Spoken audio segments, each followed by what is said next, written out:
Welcome, ladies and gentlemen, listeners all across the United States, North America, South America, worldwide, to the very special weekend edition featuring Sheila Zielinski, the Weekend Vigilante. You can find her at her website, weekendvigilante.com. That's weekendvigilante.com. And, of course, I'm Doug Hagmann, host of the Monday through Friday show, the Hagmann and Hagmann Report, along with my son. Of course, you can find us at our new home, which we are populating and moving information from our old home. That is hagmanandhagmann.com. Easy to navigate, folks. Very easy to find things and a much better venue. That's hagmanandhagmann.com. Also, Sheila Zielinski, weekendvigilante.com as well. Today is a live broadcast. It is Saturday, August 23rd, 2014. And Sheila, welcome to tonight. It's going to be a great show this evening you've got planned. It is going to be a great show. We're actually expecting Stuart Rhodes any minute, so that's going to be a tremendously good conversation. He's always wonderful, and of course people know him from Oath Keepers, and he's joining us momentarily. Lots in the news, isn't there, Doug? I got to tell you, it's, yeah. Every time you turn around, there's something different. And I'm completing my investigative report, Sheila. I didn't tell you this when we talked off air about the threat to our country and really the threat to the West that ISIS poses. And, you know, everyone is kind of expecting this to be kind of a false flag environment.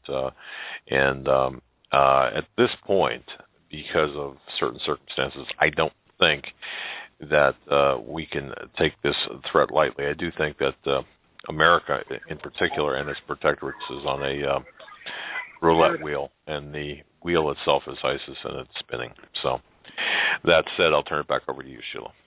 Absolutely. Well, folks, I just want to tell you that Stuart Rhodes is on the line here. So welcome to the Weekend Report, folks. Again, I'm your host, Sheila Zielinski, joined, as you know, my co-host, Doug Hagmann. It's the instigator and the investigator teaming up for this August 23rd edition. And as I said, we have a powerful, hard-hitting show. Our first guest, you all know him as the renowned Stephen Rhodes.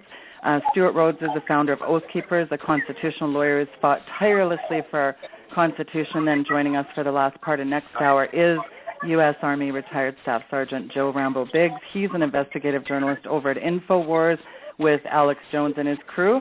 He was boots on the ground in Ferguson, so you'll want to stay tuned for that. And the third hour, we're going to open the phone lines wide open for whatever you want to talk about. So without further ado, Stuart Rhodes, welcome to the program, sir. Hey, thank you very much. Great to have you on the program tonight. You know, we're seeing so much happen here. You were in the U.S. Army. You worked for Ron Paul. Stuart, you went to Yale Law School. You liken lawyers to oath breakers. I mean, most Ivy League schools is about brainwashing and power. I mean, Stuart, we've got nuclear weapons, bioweapons, Ebola, open borders, collapse, poverty, rioting, lawlessness, bullying police, or as I like to call them, compartmentalized minions. It's clear how the globalists use sociology, anthropology, psychology, this full spectrum dominance. It's really the eugenics-based global plan from the technocracy in full swing here. These are epic, giant issues playing out here. This militarization of our police, Stuart, is really becoming a huge theme. Weigh in on the Ferguson situation. Were you surprised they brought in the National Guard? No, I wasn't, but actually the problem began long before that. It was the initial reaction, which is a reflection of our society. It's like the perspective of the military is now, in combat, is now being infused into the police departments and into the politicians' minds, too. Look at Bundy Ranch. Their very first reaction at Bundy Ranch to anybody standing up to them was to attempt to suppress free speech and then to bring in military-trained snipers. They imposed these absurd First Amendment areas, which everyone promptly ignored. Well, it's a parallel, and that's what caused lots of veterans around the country, including myself and others from Oath Keepers, to go down there to defend the Bundy family because we were afraid they were going to be Waco'd. Well, the same thing happened here in Ferguson. Right out of the gate, as soon as there were any protests, their first response was to suit up and battle rattle and show up with M4s and sniper rifles and point them at the people. And so we had our Missouri cops and retired police officers and retired military look at the situation and then write an open letter to Governor Nixon and say, look, here's how you should do it. The sane constitutional way to handle it is not to treat everybody in the crowd as a protester as some kind of a military threat to you, as a direct threat to your life, and point guns at them. That's not the right response. The right response is to put plainclothes officers in the crowd to identify the people who are actually looting or shooting at the police or throwing Molotov cocktails. The same way you should do at a G20 summit or any other situation where you're dealing with a few people who are causing trouble. Now, there certainly were looters, and that needed to stop. What was ironic and weird about when they brought in the Highway Patrol, they did the right thing and kind of de-escalated when it came to, taking off the mask and acting like police officers again when it came to the protesters. But then they went totally hands-off on the actual looters, which was a mistake. And then they brought in the National Guard. And the same thing, the National Guard is there to prevent the protesters, apparently, from assaulting the command center, as though they were going to do that. But no one's going after the looters. So it's like the worst of both worlds. It's a weird, false choice between either you let the looters run free or you militarize and you impose curfews and you punish everybody for the mistakes of a few people or the bad actions of a few people. So, the same way to do it is target the actual looters, not the protesters. Well, Excellent to the discerning, that's a good point, isn't it, Doug? Yeah, very much. I wanted to jump in there, and Mr. Rhodes, thank you again for coming on. Excellent assessment. What I guess my question would be, when you have a situation, for example, like Ferguson, we know.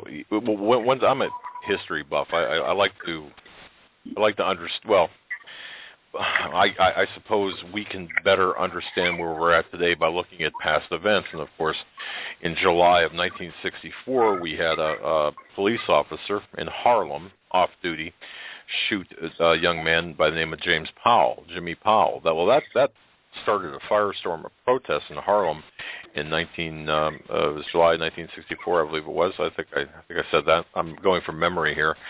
And there was just this tremendous response by the police, this crackdown. Now, if I hear you correctly, Mr. Rhodes, are you saying that we should not, for example, militarize the police and send them out to places like Ferguson? That's the wrong approach. It's totally. The militarization of the police in this country is a mistake and dangerous across the board in any situation. But it's especially bad when you're dealing with a situation like this, where you have an officer accused, and of course we don't know the facts yet, so we're not taking a side on that yet. But you have an officer accused of wrongdoing in a wrongful shooting. The last thing you should do is come in and pretend like, yes, it is the police versus all of you. It should be, hey, look, we're here just to keep the peace. You have a right to protest. If you want to protest against the police department, you have that right. You can say what you want, use free speech. You can't burn down someone's private residence or someone's private business. That is something we will stop. But the way to stop it is undercover officers and then quick reaction teams that go in. And once you identify somebody who's actually doing something wrong, like looting, then you have the quick response teams go in and catch them. The way they're doing it now is just like it was back in the 60s and 50s. The long lines of plodding, slow-moving police, and that's entirely ineffective against flexible, small teams of looters on cell phones. They can identify where the cops are. They're right there in front of you in this huge, long line. So you can go loot to your heart's content, and if they try to come over and stop you, you're long gone. So you have to use undercover officers to identify them. And as a parallel to the failures in American counterinsurgency techniques also, which also rely on large displays of force and big sweeps from Vietnam to Iraq and Afghanistan, those fail. What does work is out-G'ing the G, right? Getting in there and putting guys out in small units to go and identify the ones who are actually causing trouble, and you go for them. You don't punish the entire population where you lose the hearts and minds of the people. That's what's happening now in Ferguson. That's what's happening in Bundy Ranch. That's what's happening across the country. Police in this country are losing the hearts and minds of the American people. Increasingly, they're seeing them as an occupying army. So I'm trying to do the cops a favor, frankly, to get them to understand you need to be a peace officer. You need to act like a peace officer. Otherwise, if you act like an occupying military force, you'll be treated like one. And down the road, that is not going to guarantee your safety at all. Quite the contrary. Well, it seems to the discerning eye, they are everywhere, these flashpoints of tyranny, threatening to push the nation into open revolt. You were boots on the ground at the standoff between the Bundy Ranch and the BLM feds. This is another visceral example of growing discontent over an expanding federal government, and a federal government obviously running roughshod over its citizens. These abuses are, they've occurred over many decades. We know that, but now it seems to be with more of a focused intent. Cops. What's that? This is local cops too. This is local cops in Ferguson, so it's not federal cops coming in and abusing people; it's locals. But that mindset is now pervasive across the police, world. They all are starting to adopt that mindset that it's like them against everybody else, and that's a failure. Well, centralization of power, and you've got this complete steady erosion of our personal liberties. That's been the result, and these abuses and usurpations continue. And I think it comes down to Americans facing a choice between submitting or, I kind of think you look at all the bedlam that was in, the flash banging, the police arresting reporters and tear gassing and shooting, and there's rubber bullets and, MRAPs and sound cannons. Stuff right out of 1984. We've got wide open borders. We've got this premeditated slide towards totalitarianism. We already know they spy on us illegally. We're, sold out to foreign banks. They're dumbing us down. I don't endorse anything that happened here, but this is pure Cloward and Piven Agenda 21 social engineering stuff, though, that's happening, isn't it, Stuart? Well, I think it's certainly an attempt to divide us. What's happening to us is we're being divided along racial lines, and they're also being divided up. Like I said, police versus all the people, making them feel like we're all out to get them. And this is part of an attempt to make us a failed state, and that's what's happening. And we've talked about this before. Mr. Hagmann and I have talked about this. This is what this is. It's a fourth-generation warfare assault on the United States across the board. And what we have to do is see the manipulation and not fall for it. Like I see right now in Breitbart, other conservative outlets, where they're actually taking the side of the curfews and use of rubber bullets and pepper spray or CS, and it's because they don't like the people that are now in the sites. But it was Bundy Ranch, it was the exact opposite. Bundy Ranch, it was the left who was cheering and demanding military strikes and demanding heavy-handed enforcement. Teach them a lesson, show them who's boss. And here it's the exact opposite. You got conservatives going, these people are just, inner-city riffraff, and we need to show them who's boss. And so both left and right need to understand that it's really all of us against the police state that's coming. It's not a partisan deal. It's the people versus the power elite. That's the actual split. It's the collectivists at the top who want to use you as an animal and use you as cattle. That's the split. It's not white versus black or brown versus white or left versus right. It's we the people versus these power elites. And they love it when they can get us to cheer the abuse of the Constitution and the abuse of fellow citizens because they don't look like us or because they have a difference of opinion with us. They love it when we divide like that. Well, I'll tell you something, Sheila. When Stuart was talking, and folks, by the way, for just joining us late, our very special guest, Mr. Stuart Rhodes, a founder of Oath Keepers, his website, oathkeepers.org. It's linked off of Hagmann and Hagmann and also Weekend Vigilante. I want to say this. When Stuart was talking, I thought of a quote from Thomas Sowell. It goes like this: when you want to help people, you tell them the truth. When you want to help yourself, you tell them what they want to hear.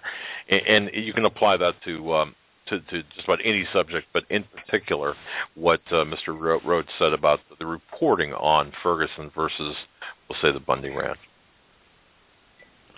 Well, we're really in an occupied enemy nation here. DOD issuing memos, using their own discretion when they would use military force against Americans. We're really post-Constitution here in many ways. Executive branch, judiciary branch, and Congress has really stepped outside the Constitution. And as a constitutional lawyer, Stuart, obviously like the NDAA is a perfect example. I want you to give our audience an assessment, your assessment, I guess, of the NDAA, because that's something, we're not really talking about that much more, but this really is a crossing of a Rubicon here. Explain the NDAA to people, and, you know, I'd like to know why there hasn't been charges of treason for that, but I guess that's another show.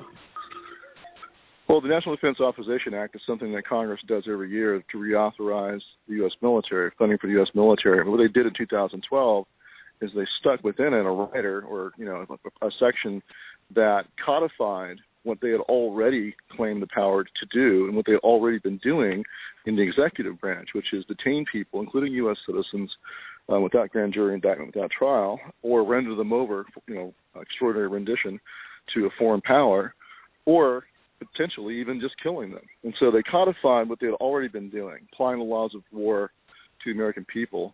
And this started back in the Bush years with the detention of Jose Padilla and Yasser Hamdi, 2 American citizens who were detained in a military brig in South Carolina for 3 years in direct violation of their right to a grand jury indictment and a jury trial.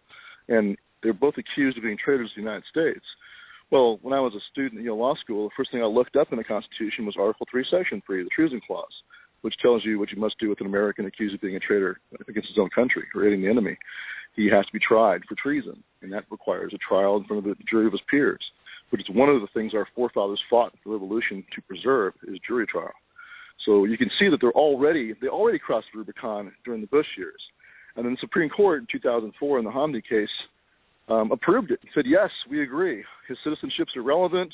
He doesn't have a right to a jury trial.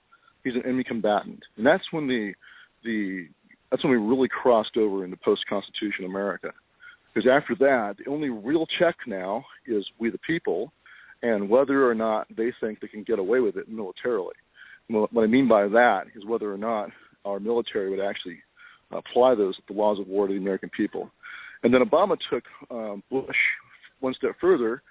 He began to actually kill Americans. He's killed, I believe, 3 now that have been targeted and killed with drone strikes overseas. And most Americans don't pay attention to that because they're scumbag. You know, they consider them scumbag Al-Qaeda people. Who cares about them? And it's overseas. But the legal precedent has been set now, and now they've actually, you know, begun to use it where they can do this to any American. And then the NDAA comes along, and Congress is jumping in and saying, yes, we agree with this, and now they've got it in black and white, you know, law. And the advantage to them in doing that is they can hold it up in front of the troops and say, look, you know, the court said it's okay, and look at this. Congress has actually written a law. This is legal. So that's the great danger for us, is they're doing much like the Nazi Party did when they took over Germany, is they're making what they want to do legal. They're manipulating the legal system to turn it upside down rather than defense of your rights is now a weapon to be used against you. And that's where we are.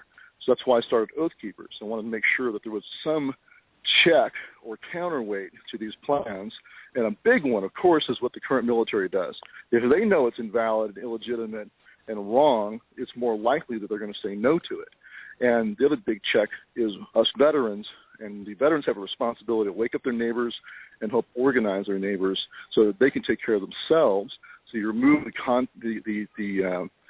justification and the excuse for martial law or states of emergency, like we saw during Katrina.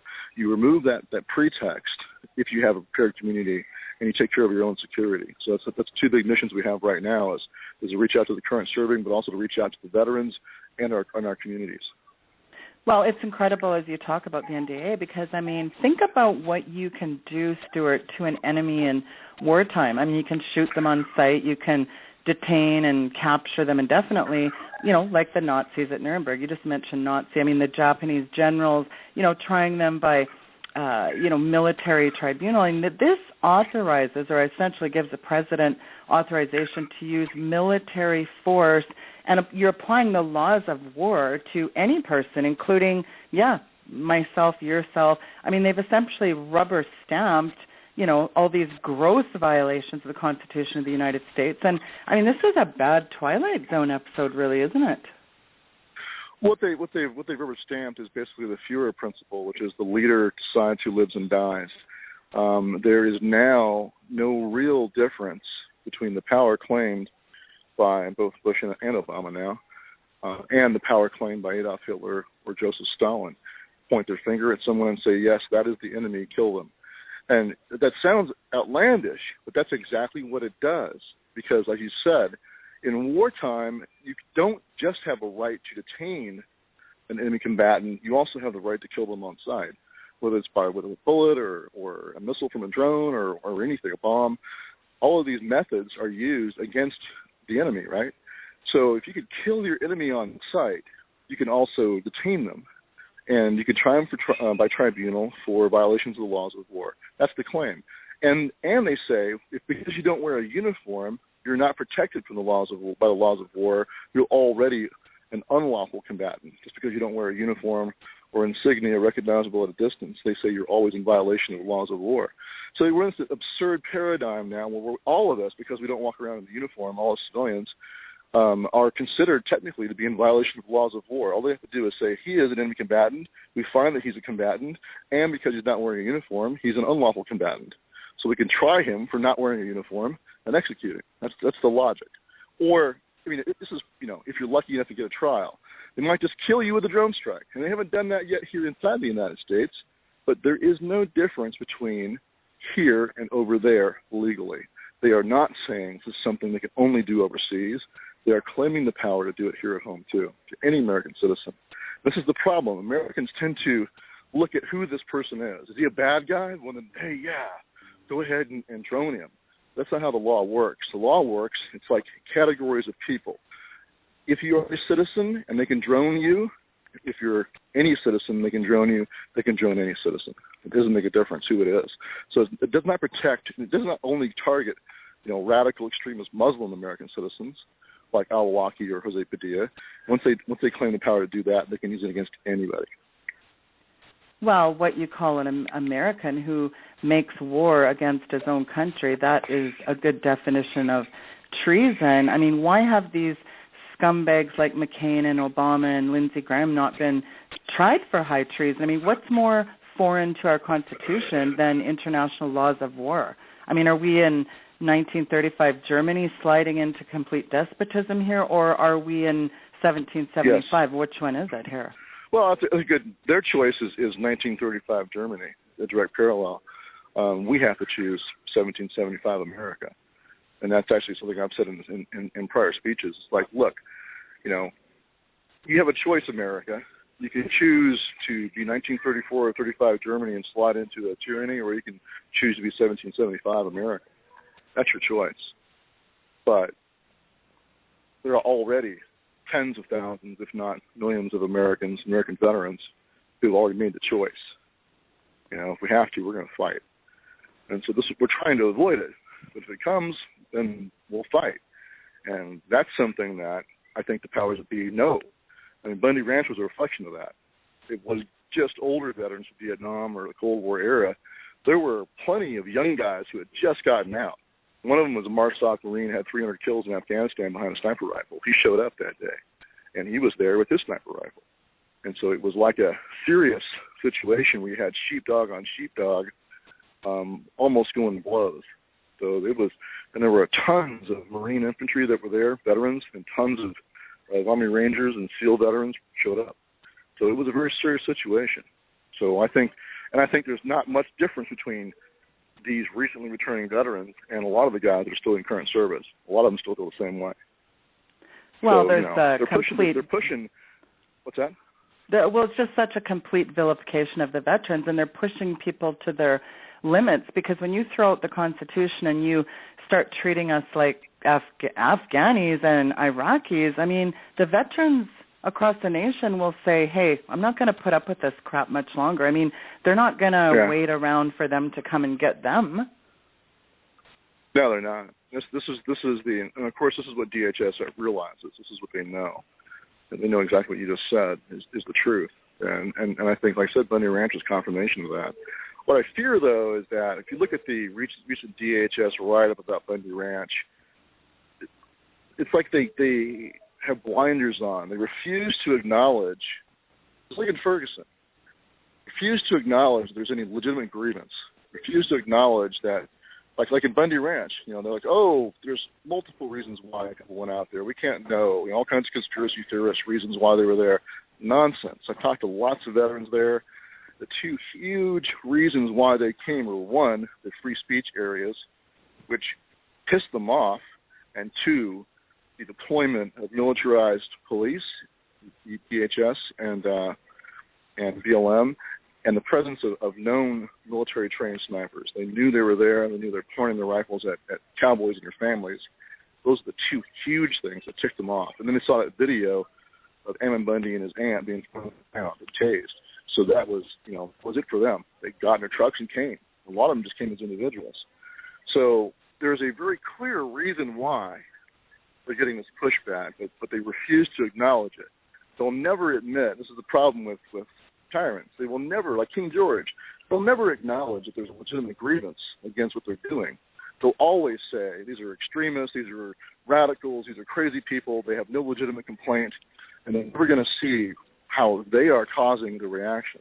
And this is what I fear, is that they're going to keep on wearing these blinders and not seeing how they are making us do this, and it's just going to drive us more towards conflict.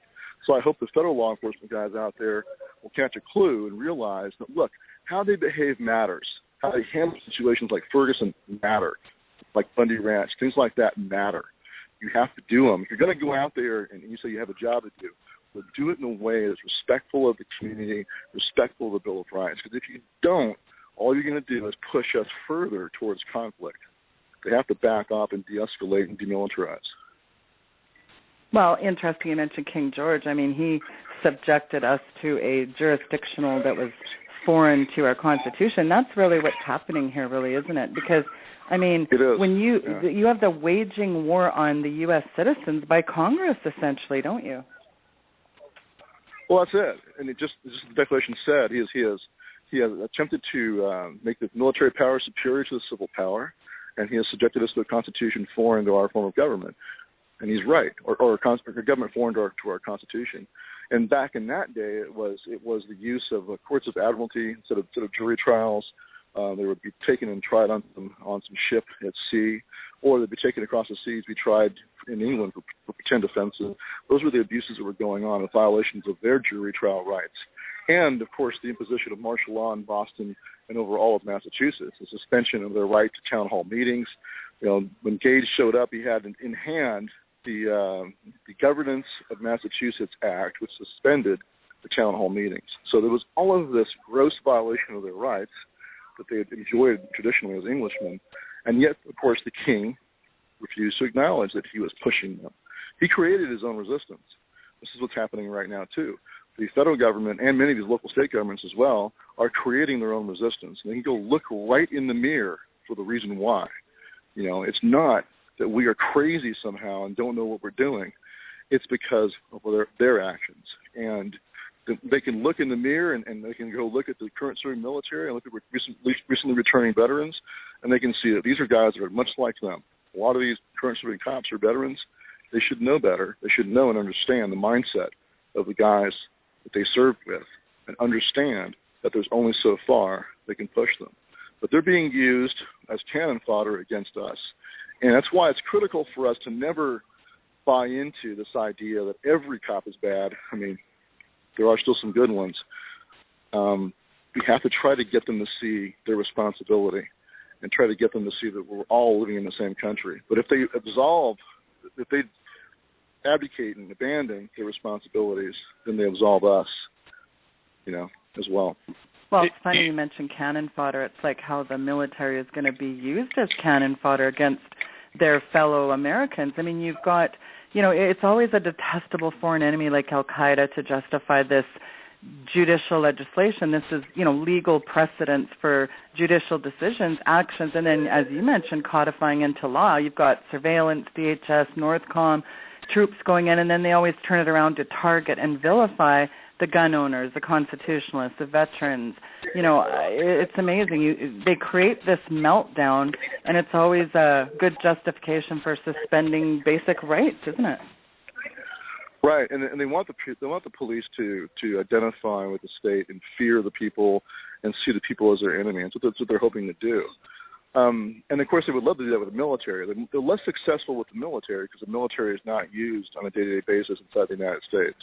And so I think they're having less success there.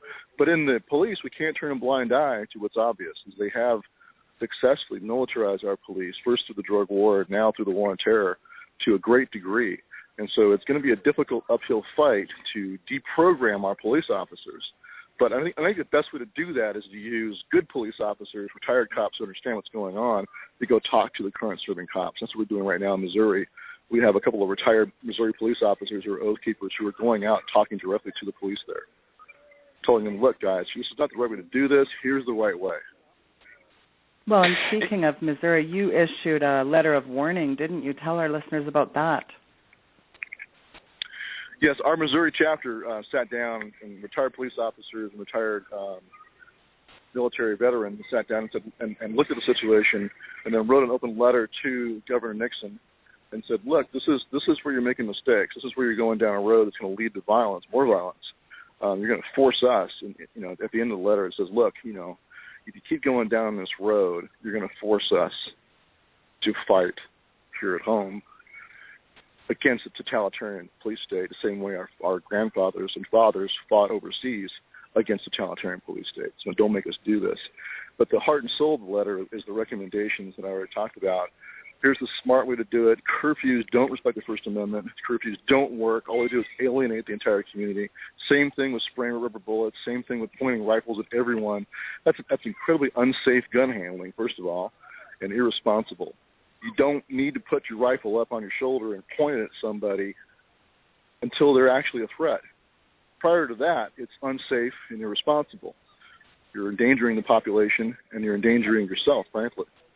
So why would they do that? The only reason I can think of is intimidation. And that sends the wrong message. We're here to intimidate and scare you. And it sends a message that all of us police think of all of you people as potential targets. So we're going to point our rifles at all of you. That's an incredibly bad strategy. It's bad in counterinsurgency to treat all the locals as the enemy. It's also bad here at home. It loses the hearts and minds here at home. So we're hoping our letter, we're passing it out to all the rank and file cops. We're hoping they will read it and put pressure up the chain of command to change the strategy that they're using and de-escalate and demilitarize and do it smart, do it right, do it constitutionally. If I can just jump in here and ask Mr. Rhodes, I'm just curious. You were active in Ferguson in terms of being of counsel, so to speak.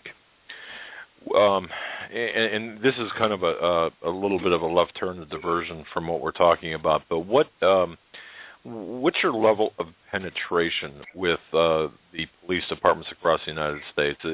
It's obviously growing, but the awareness, the penetration, the membership, is it pretty good?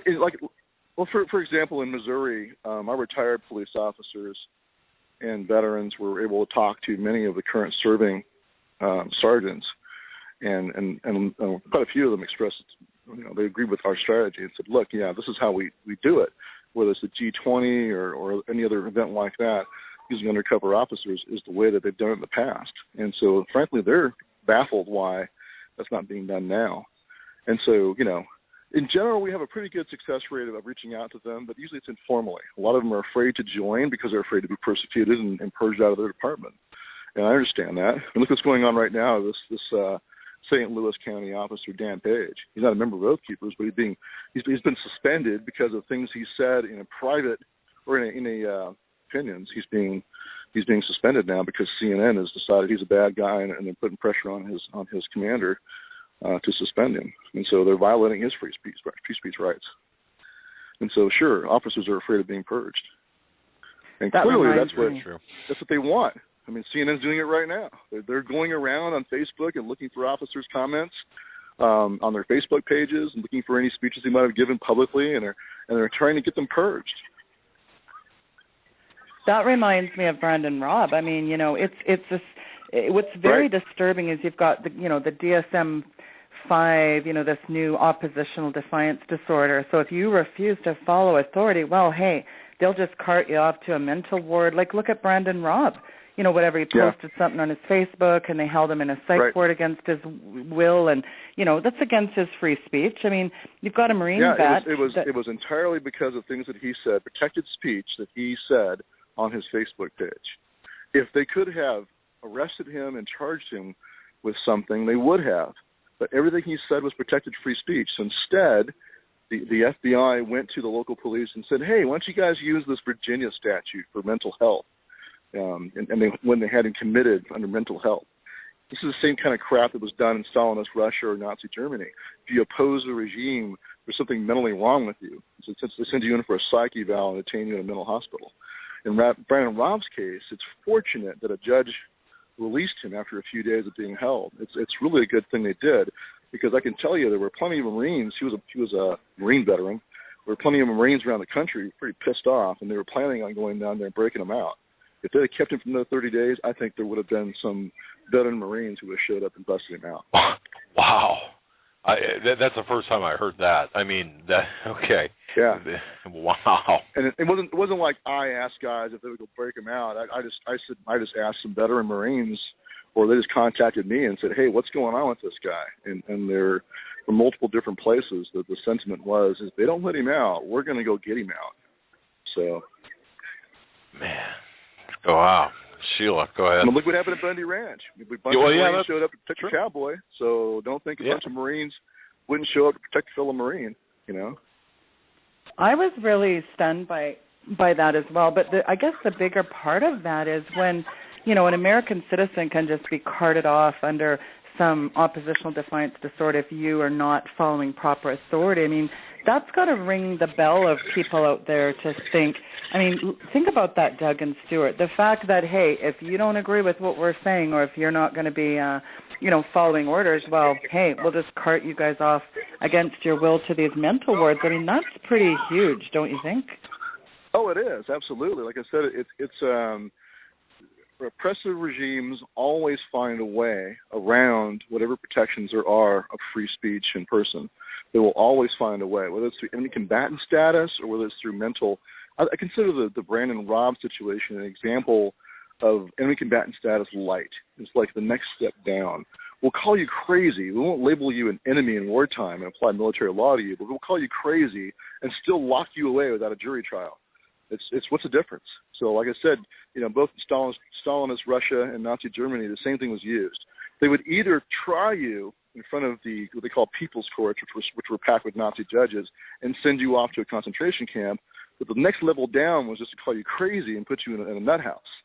In the end, you might wind up in the same place, dead. Either way, you lost your liberty. This is what they always do. They'll always find a way around any restrictions on their power and try to apply unrestrained power to you. So we're in the same position, folks. This is why it's sometimes maddening to look around your fellow Americans and realize how many of them are completely clueless that this is being done. This system is being built right around them, right under their nose, and they don't see it. But, the hubris and arrogance of these elitists, I mean, you got to think here, we're dealing with some pretty sick individuals here. They're rolling out drones and bullets and armored vehicles, and there's insider trading and derivatives fraud, and they've gutted the Bill of Rights. They've gutted the Constitution. They've gutted the dollar. I mean, they're bringing in Agenda 21.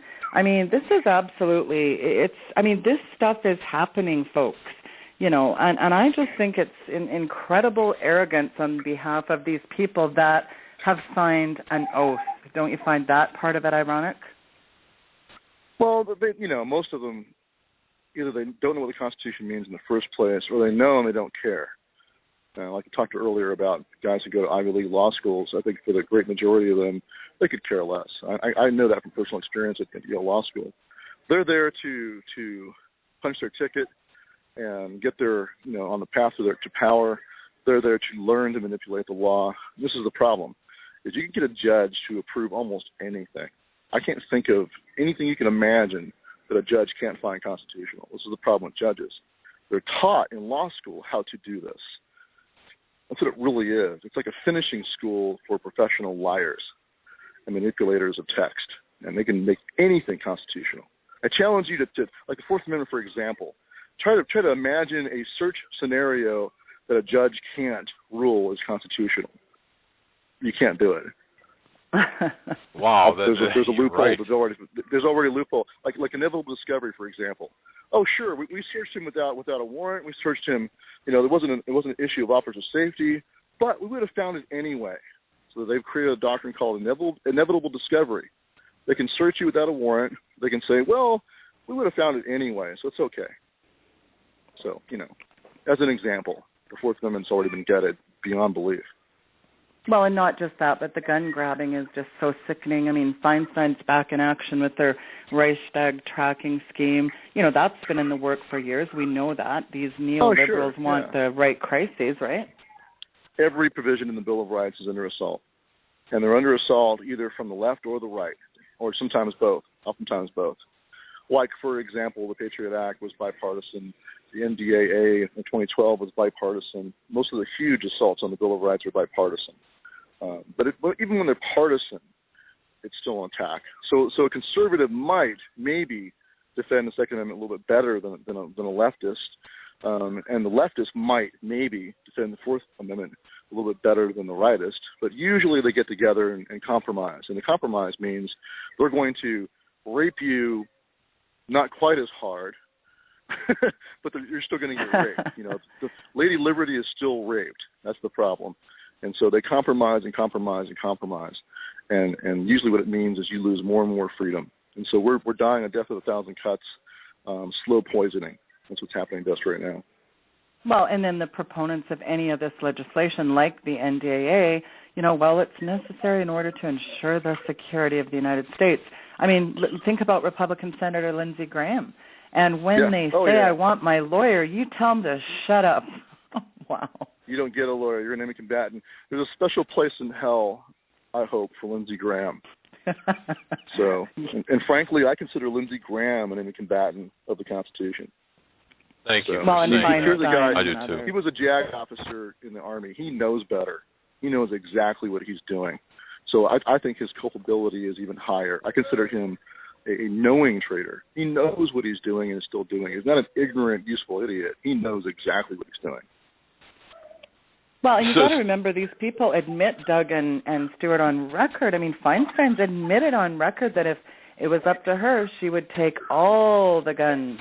You know, the arrogance is unbelievable. And then, you've got...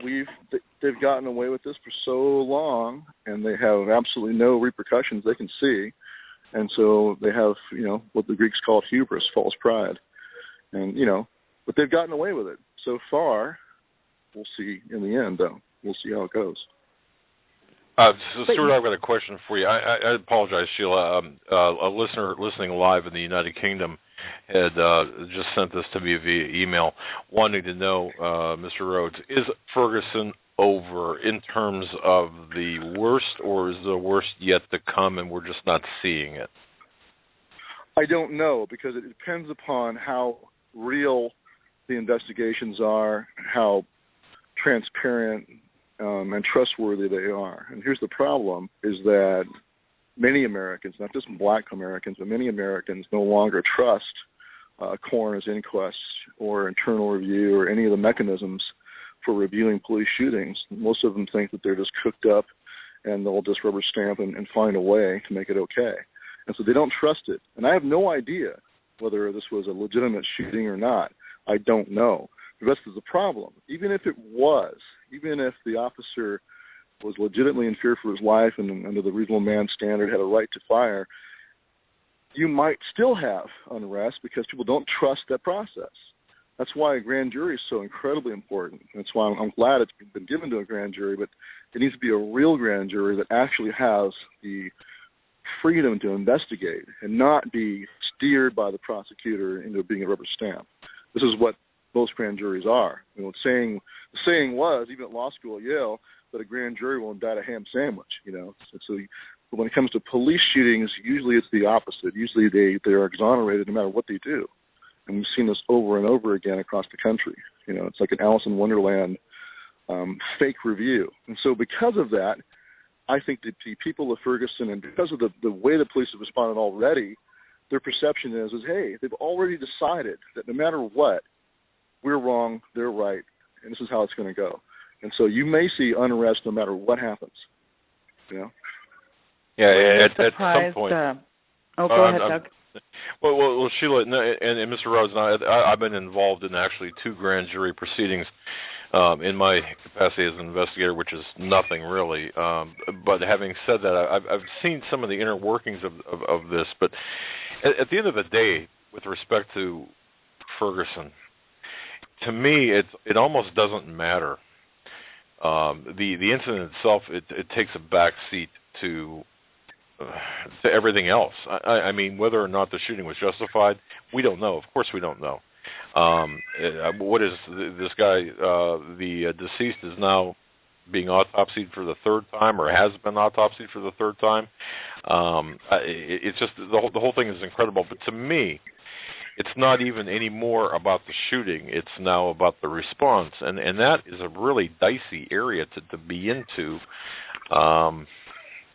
I agree. I don't know where they're going with that. What could kick it back up again is if there's a untrustworthy exoneration. You know, that's what I'm saying is that yes, you're right. They've already screwed up by the way they've responded, and so now they've lost legitimacy, and any legitimacy they have left is being lost now, and so now it's all the more critical that this be done right.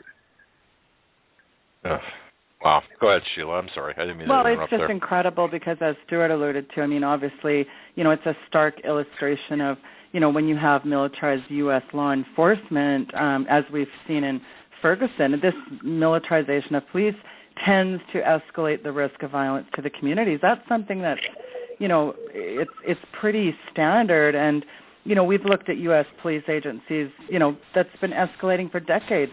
Obviously, your audience members remember when federal police and U.S. military personnel collaborated to slaughter scores of American citizens outside Waco, Texas in '93. And then federal police agents assassinated American citizens at Ruby Ridge in 1992. I mean, those are, a blight on American justice for sure, affront the constitutional rule of law, and the worst kind of insult to the American conscience.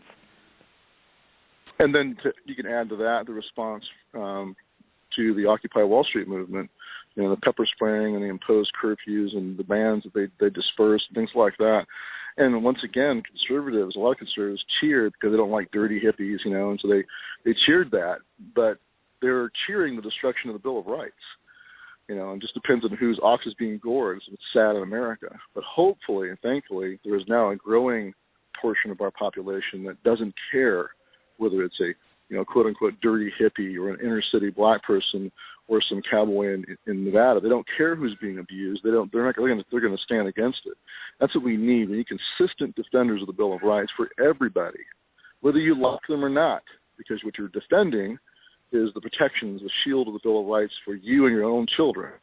So I defend the Bill of Rights. That's what I care about. I don't care who's being abused. We have to stand up for the entire Bill of Rights for every American. Well, and the Boston Marathon bombing brought out Gestapo-like tactics of the Boston police. Remember that? Oh, yeah.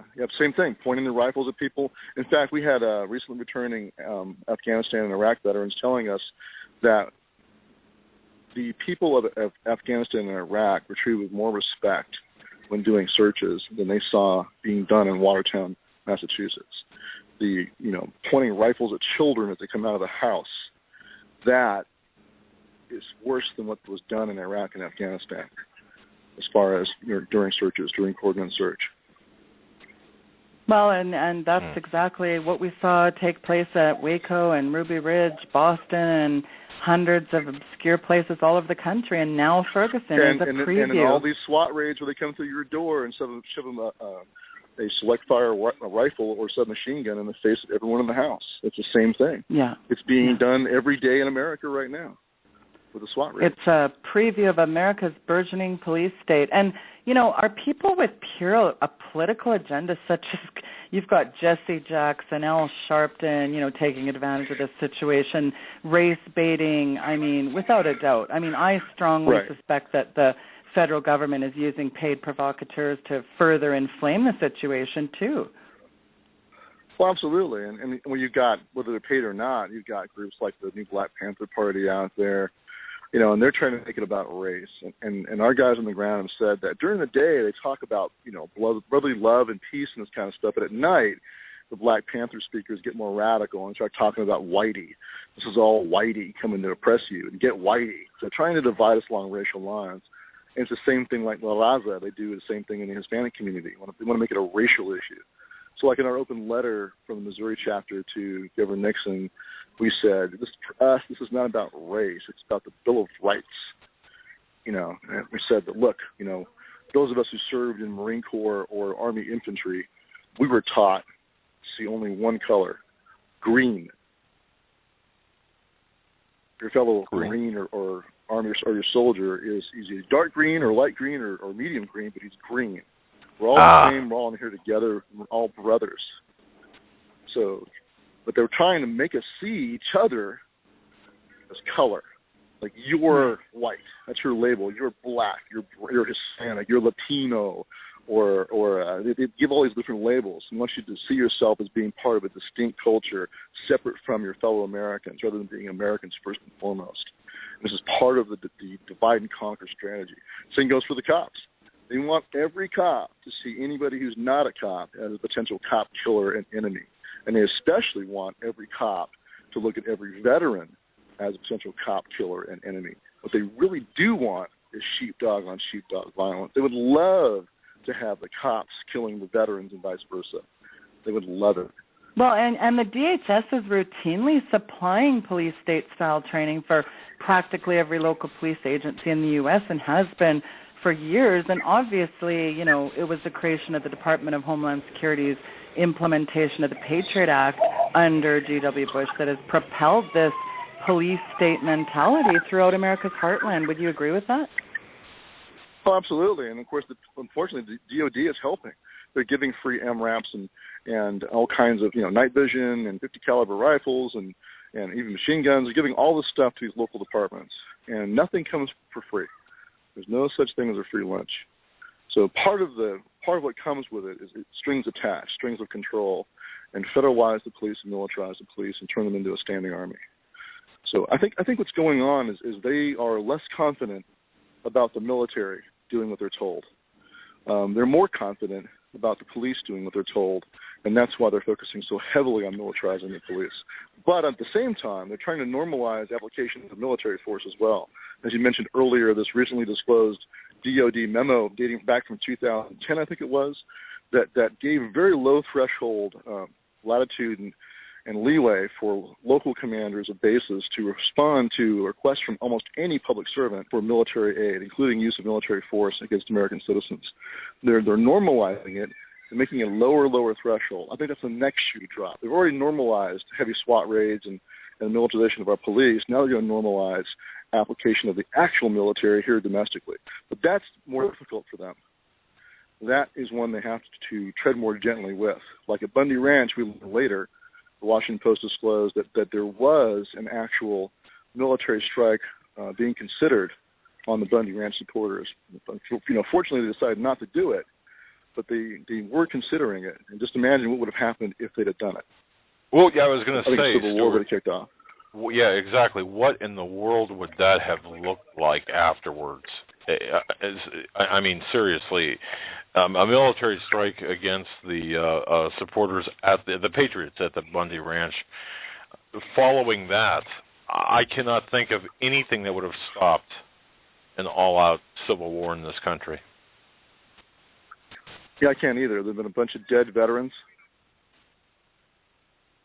Wow.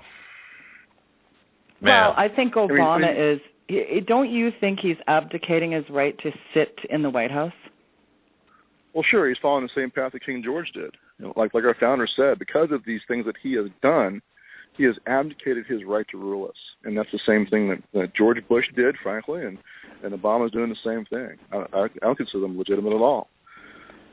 But also when you're giving aid to enemies, I mean, Obama is guilty of that as well. He's guilty on so many levels of treason. I just can't understand how he's not charged with high treason. That really just makes me scratch my head. Well, because your entire political system, with very few exceptions, is dominated by other oath breakers. It's the same reason why you can't get him impeached. The majority in Congress and in the Senate are also oath breakers and are complicit. Look at the NDAA. Overwhelming bipartisan vote on that. Very few voted against it. And so there's very few consistent defenders of the Constitution. One was Ron Paul. I think his son Rand is doing pretty dang good. There's very, very few, though. There's only a handful out there that'll actually stand up consistently every time. Very, very few. And so if they've committed sin, how can they point their fingers? Is pretty much what's going on in their head, right? So they won't. No, well, conservative Republican legislators and presidents have enacted a multitude of laws abridging the protections of liberty contained in the Bill of Rights. And I mean, you couple this with 6 long years of the Republican Party controlling the entire federal government back to 2006. I mean, virtually expunged most of the Bill of Rights. And, you know, Obama is now utilizing all in the name to of the war on terrorism. All in the name of law and order and national security, Yeah, exactly. Nice. And so, sure, you know, I mean, this was kind of weird and perverse. For example, I think his name is Burden. Who's the lawyer who was recently appointed to the federal judiciary, who was one of the guys that wrote the memos justifying drone strikes on Americans? I forgot his name now. But back in the Bush years, he was criticizing the Bush administration and saying that the detention of Jose Padilla and Yasser Hamdi was unconstitutional. But yet, as a lawyer for the Obama administration, he goes one step further and says, "Oh, sure, you can go ahead and just kill Americans," and then he gets rewarded with a seat for life on the federal bench. He's now a federal judge, just like Jay Bybee, one of the authors of the torture memos during the Bush years, was rewarded with a seat on the federal bench in Nevada for life. Same thing. So, you know, the hypocrisy is rampant, but the overriding common denominator is this is your ticket to power. You say yes, you do what you're told, you support it, and you get rewarded. This is what happens all over the place in every branch of government. Judiciary, executive, legislative, it doesn't make a difference. Those who play along and go along are rewarded. Those who say no and stand up against it are punished. Well, there's two things that... Jay Johnson go ahead, Doug. also did it. Yeah, Jay Johnson, the director of DHS, a former lawyer at the Department of Defense, you know, same thing. I mean... Sure. Well, he was the lawyer that was there as a DOD lawyer when that memo was written up in 2010, laying the groundwork for easy application of military force against Americans here at home. And how's he been rewarded? Now he's in charge of DHS. And he was there as part of the decision-making process for drone strikes. And now he's in charge of DHS.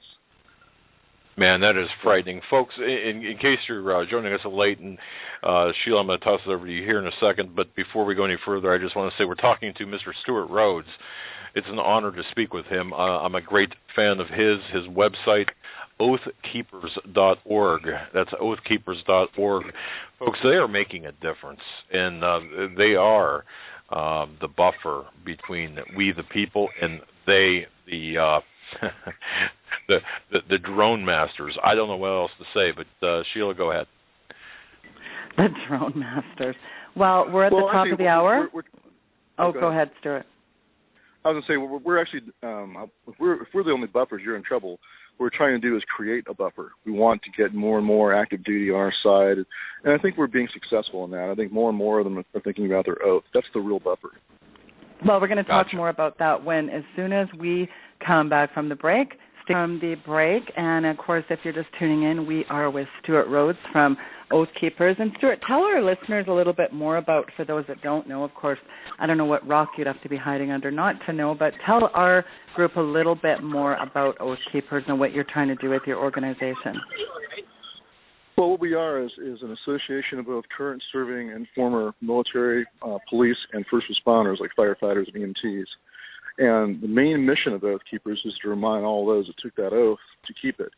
And the active duty in particular do that by refusing unconstitutional orders. We want them to stand down and refuse to comply. And the veterans do it primarily, well, one, of course, reaching out to the current serving military and police, those who are now doing the same thing they used to do. But then the other big part of it is we want the veterans to take the lead in their communities and getting their communities prepared. So we started what we call our CPT program, which stands for Community Preparedness Teams. And the goal there is to have a cadre of trainers who can then turn around and train and organize neighborhood watches, sheriff's posses, ultimately leading up, church groups, leading up to ultimately a restored militia system in the United States that we want to see. We want to see it not just, a few guys on their own calling themselves a militia of X county. We prefer to see it be in the form of a county ordinance establishing a formal militia in the county and saying, hey, look, you're all in it. every able-bodied person is supposed to be in the militia. So that's our ultimate goal, and then a fully revitalized state militia as well, but made up of all of us, not a select one like we see in the National Guard where only a few are. We want all of us to do this. But to get there, we think the best way to start is neighborhood watches and then sheriff's posses. And we want to see our veterans halls, a VFW hall, American Legion hall. They should see themselves as a civil defense unit in their community right now and organize and prepare and train and equip themselves to aid the community during a crisis. And we've seen it over and over again. Every hurricane, Katrina, we're seeing it right now in Ferguson, for example, a failure to protect private property, a failure to protect the citizens. The police have pulled back out. So it's really, yes, they have a responsibility to go do what they can. They should be. But the people have a responsibility also. I think the folks in Ferguson should provide their own security. They should do their own neighborhood watches, their own patrols to stop the looters. If you police your own, it takes away the pretext and excuse for the state coming in and abusing you. The founders intended or demanded that we take responsibility for our own security. So inside Oath Keepers, we're forming these CPT teams, and we invite anyone to join them. You don't have to be a prior service veteran because a lot of folks have skills, like you might have been an engineer or a mechanic all your life, or you might be a ham radio aficionado. Those are all critical skill sets. And in these teams, we like to have at least 2 medical personnel, 2 communications experts, 2 engineers for like alternate power and clean water, and then security experts. All of us who are former infantry like myself have a duty and responsibility to train every American in small unit tactics and how to fight as a team. That's the ground zero, just like every Marines and infantryman, rifleman. Same way for us. We see it as a critical skill that all Americans should know. And so we do that. We encourage our veterans to teach whatever skill set they learned while they're in the military. Well, you're a constitutional lawyer. You're ex-military, and I think about legal authority. What is legal law? I thought that all law was subject to the Constitution. We've only permission and privileges now. We have no rights. And I personally think, Stuart, that laws need to be abolished if they are immoral or wrong. I mean, let's not forget that it's said that everything Hitler did was, quote, legal too. I mean, you've got this gun grabbing, you're seeing this draconian police state uprising. Forget protecting and serving here. All the way around, it's an absolute extirpation of everyone's rights. These men in our military and law enforcement have sworn to uphold the Constitution. What is your take on that? Well, like General Smedley Butler said, there's only 2 things worth fighting for.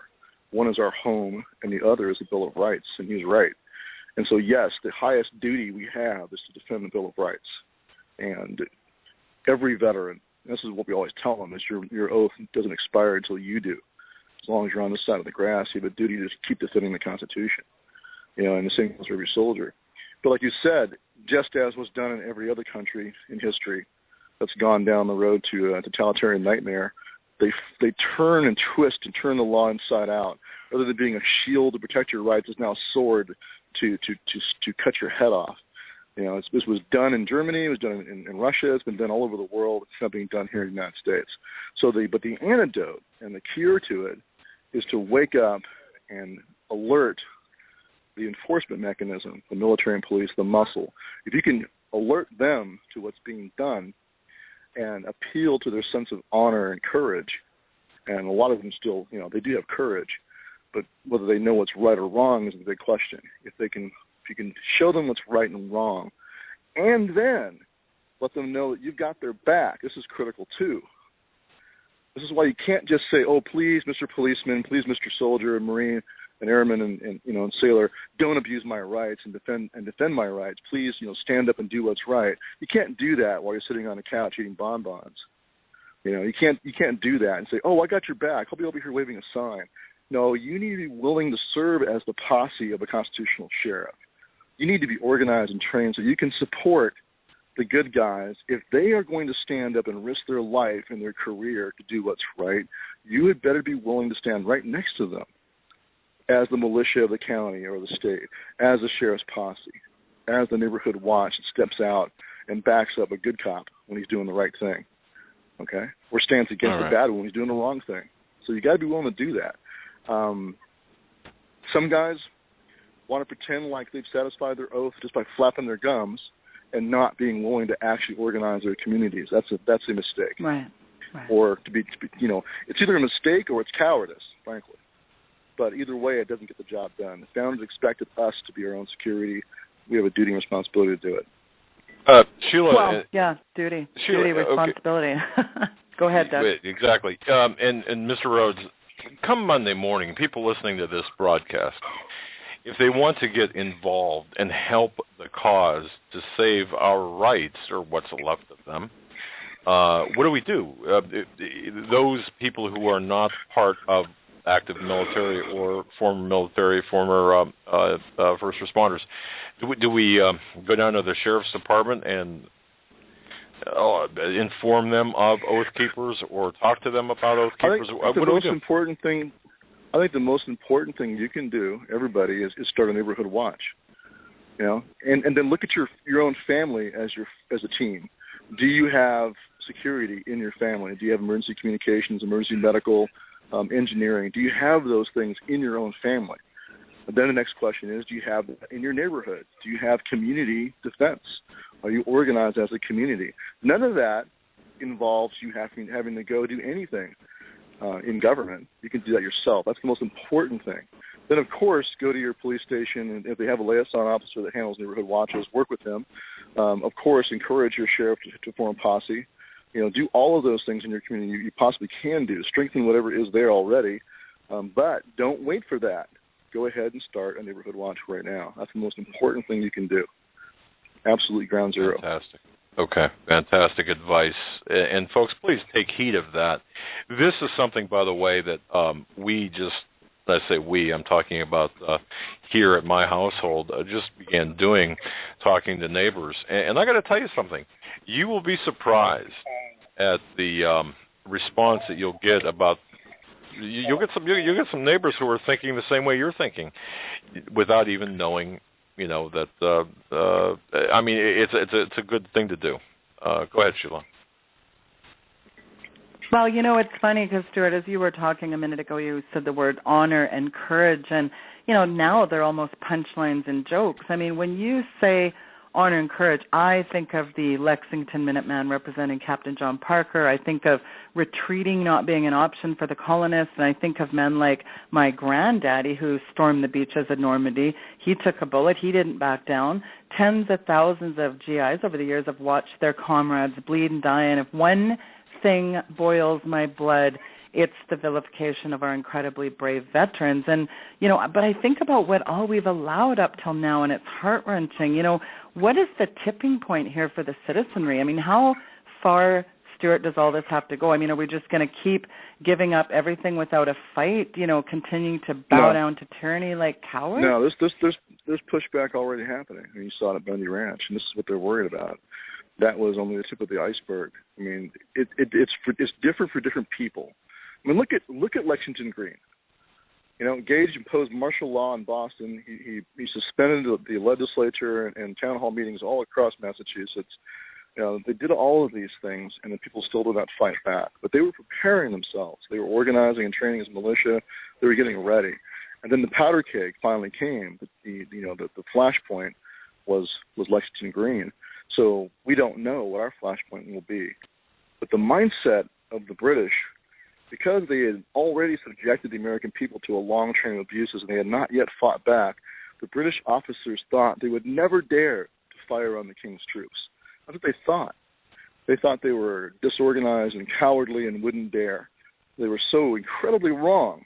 Yeah. What happened was a buildup, and then the flashpoint came and the dam broke, and there was a flood of, they were swarmed by not just veterans, but the French and Indian War and militia guys, but everybody, farmers and their sons turned out and took shots at them all the way back to Boston.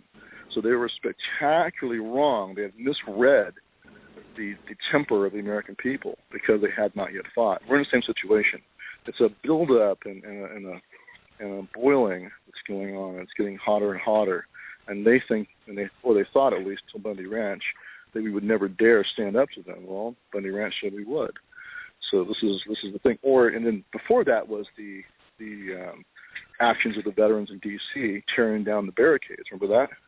that was also, to me, an important moment where you saw veterans saying, we don't care what you say, we're going to tear these barricades down. They're coming down. And then they marched them over to the White House and deposited them against the gate. And then you had that situation where you had the D.C. police rolling out with riot shields and whatnot and getting in front of the White House. Remember that? And when you look at the video of that, what do you see in the face of those police officers standing there with the riot shields? What do you see? Yeah, that's a really good point. You saw fear. Fear. You saw fear. And a lot of them were like, wide-eyed, white-faced. That's a good point. Tight-lipped. They were afraid. And the reason they were afraid is they were staring into the faces combat veterans who were right there saying, you're not going to do this. This is not going down like this today. And they could not abuse them the way they abused the Occupy Wall Street people. Different animal, different people, not the same game, whole different sport, okay? That's the difference. And so, we went down there. We were kind of part of that process. We went down and took down the barricades. And I went there with a World War II veteran who was a World War II paratrooper.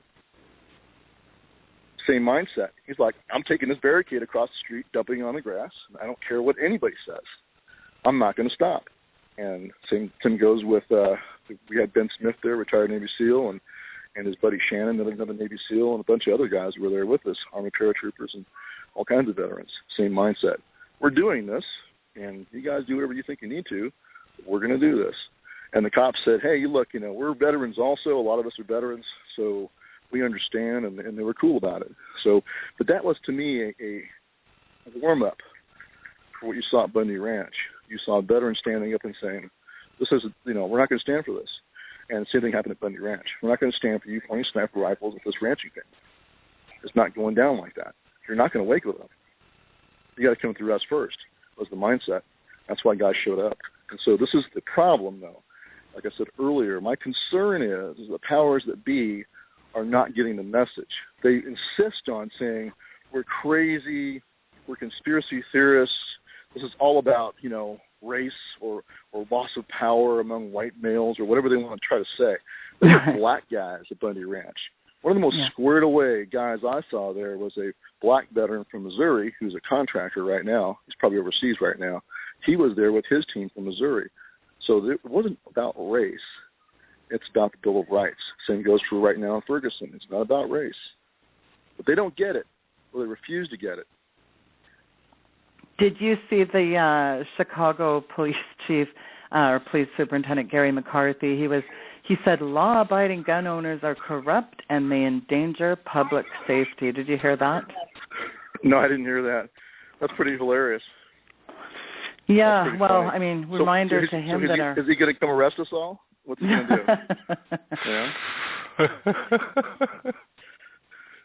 do? Sorry about that. The Second Amendment says a well-regulated militia being necessary to the security of a free state, the right of the people to keep and bear arms shall not be infringed. So Gary McCarthy's understanding of our constitutional, our constitutional rights barely qualifies him as a meter maid, never mind the chief of the nation's third largest police department. That's unbelievable, really. Yeah, I mean, those who are aware and responsible enough to arm themselves for the defense of themselves and their neighbors are the best of our citizens. They're the ones that are acting like real Americans. That's what the founders expected us to do. So, I mean, it's been turned upside down. Everything that was good is now considered bad. Everything the founders intended for us to be is now demonized as being illegitimate and dangerous and criminal. So what they want you to do is be servile, competent at caring for yourself or your neighbors, and just sit around and do nothing except on occasion vote for them. That's what they tell you to do, because anything else is a threat to them. They don't want you to be independent. They don't want you to take responsibility for your own security. They don't want you to be competent at defending yourself. And the last thing they want is for you to know how to fight. They don't want you learning small unit tactics. They don't want us veterans or infantry veterans teaching you how to fight as a buddy team and a fire team and a squad. They're afraid of that for good reason, because it's competency. They're afraid of competency. It's a threat to their power. And this is a problem with a lot of police officers in America. They've got this mindset of, well, that's my job. It's my job to protect you, so you don't need to have a gun. You don't need to train. Oh, no. It's my job. Right now, where I'm standing right now, there is no cop around me. I'm responsible for my family's security, just like with you two right now. There's no cop standing next to you.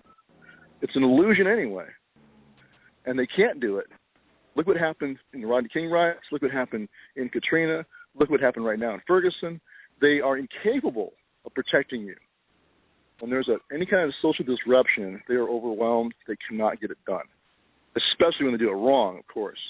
But even if they do it right, like pick the example where the cops have done good stuff, like under some different conditions of a hurricane, for example. Even then they're overwhelmed. You still wind up having to defend yourself. You and your neighbors will wind up on your front lawns with shotguns and rifles in your hands, defending your own property. That's the way it goes. Right. But look at the Rodney King riots. The Korean shop owners had to defend themselves. They had to. They had no choice. Sheila, I'm sorry, I've got an email here I just want to read while we still have Mr. Rhodes on the show. This is from a WP. I will not identify him. He says, as a former vet and MP, I have followed Oath Keepers, but not joined just due to uncertainty. After listening to Mr. Rhodes, I am sure that it is the right thing to do for our country. Great show. And he writes this. He says, I'm a little older. That's not quite the language he used. We need youth involvement. What kind of response is Oath Keeper getting from our youth, of the younger crowd? Well, it's been mixed. I mean, it depends upon our opportunity to reach them. A lot of them come back from Afghanistan, Iraq, for example, younger vets, and they're busy raising families and going to college. And so it can be difficult sometimes to get them to see this necessity. So we just do it on a one-to-one basis. And hopefully real soon we'll be starting like student chapters at different colleges and for that purpose, of catching the returning veterans that are going to college and giving them some outlet in the college. Just like ROTC prepares an officer for going into service, we want to tap into the veterans, both those who are going to go on to be officers, but also especially the returning enlisted who are coming in and going to college. So it's been mixed. We do need more young guys involved. I've got a really squared away young Army veteran that's working with my local CPT here in Eureka, Montana. He did a lot of civil trip and tours of duty in Iraq, and he's one of our instructors for small unit tactics. He has tons of experience coming out of that. And so that's the thing is when we also have on the other side of the spectrum, we've got an older gentleman who is a ranger and a sniper in Vietnam, and he's our chief marksmanship instructor. So we tap into every generation. Even if you're kind of old and busted up, though, you have a responsibility and duty to at least teach, pass on this knowledge.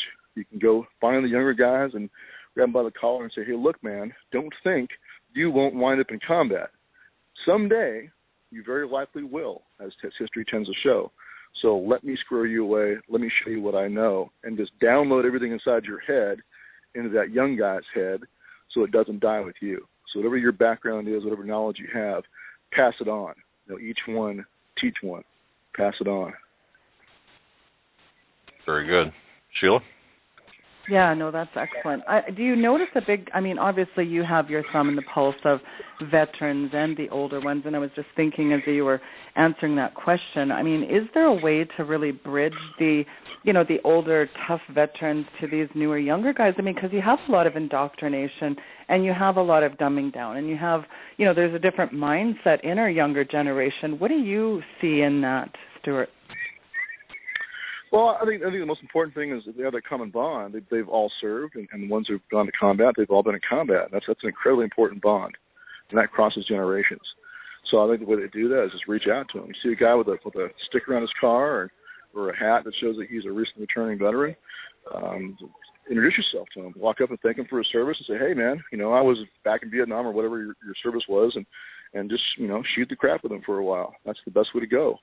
And then you can tell him, hey, we're doing this here in the community. I'm helping organize a neighborhood watch, or I'm organizing my VFW. VFW in particular needs young blood.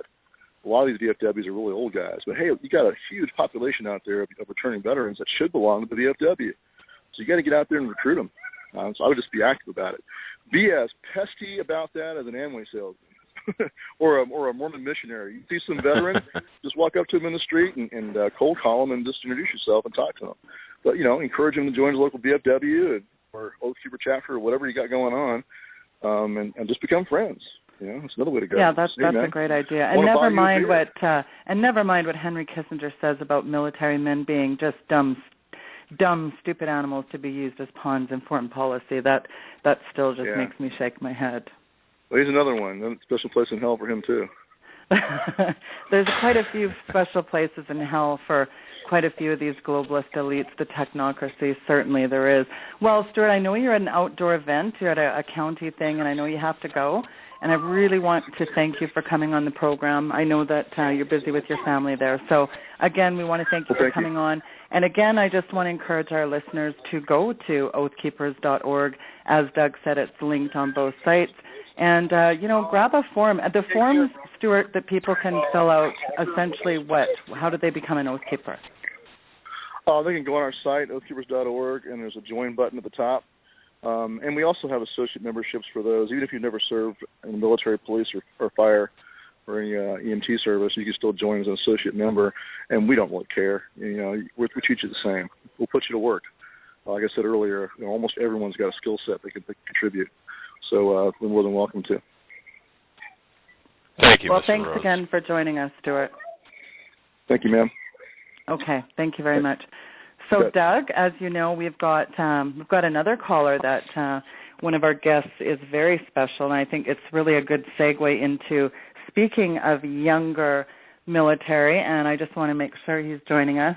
And it is, as everybody knows him, he's from InfoWars, and hopefully he's on the line joining us now, is Joe Biggs. Joe, welcome to the program. Thanks for having me. Excellent. So did you get to catch any of what Stuart said there at the end when we were talking about the older military versus younger? No, I had just gotten on right the last second. Well, interesting. One of our callers actually had asked, how can we get more younger people involved with Oath Keepers, and I thought that was really interesting. Of course, I thought of you being a young military vet, but I definitely want to introduce you. First of all, thanks for coming on. You are with, of course, InfoWars. And if anybody doesn't know Joe Biggs, folks, he not only works for Alex Jones and his crew, but he is a staff sergeant. And tell folks a little bit about yourself, Joe. Yeah, I spent about 10 years in the military. I was injured, so I'm on medical retirement. People knew me from when one of my really good friends, Michael Hastings, was killed a year ago.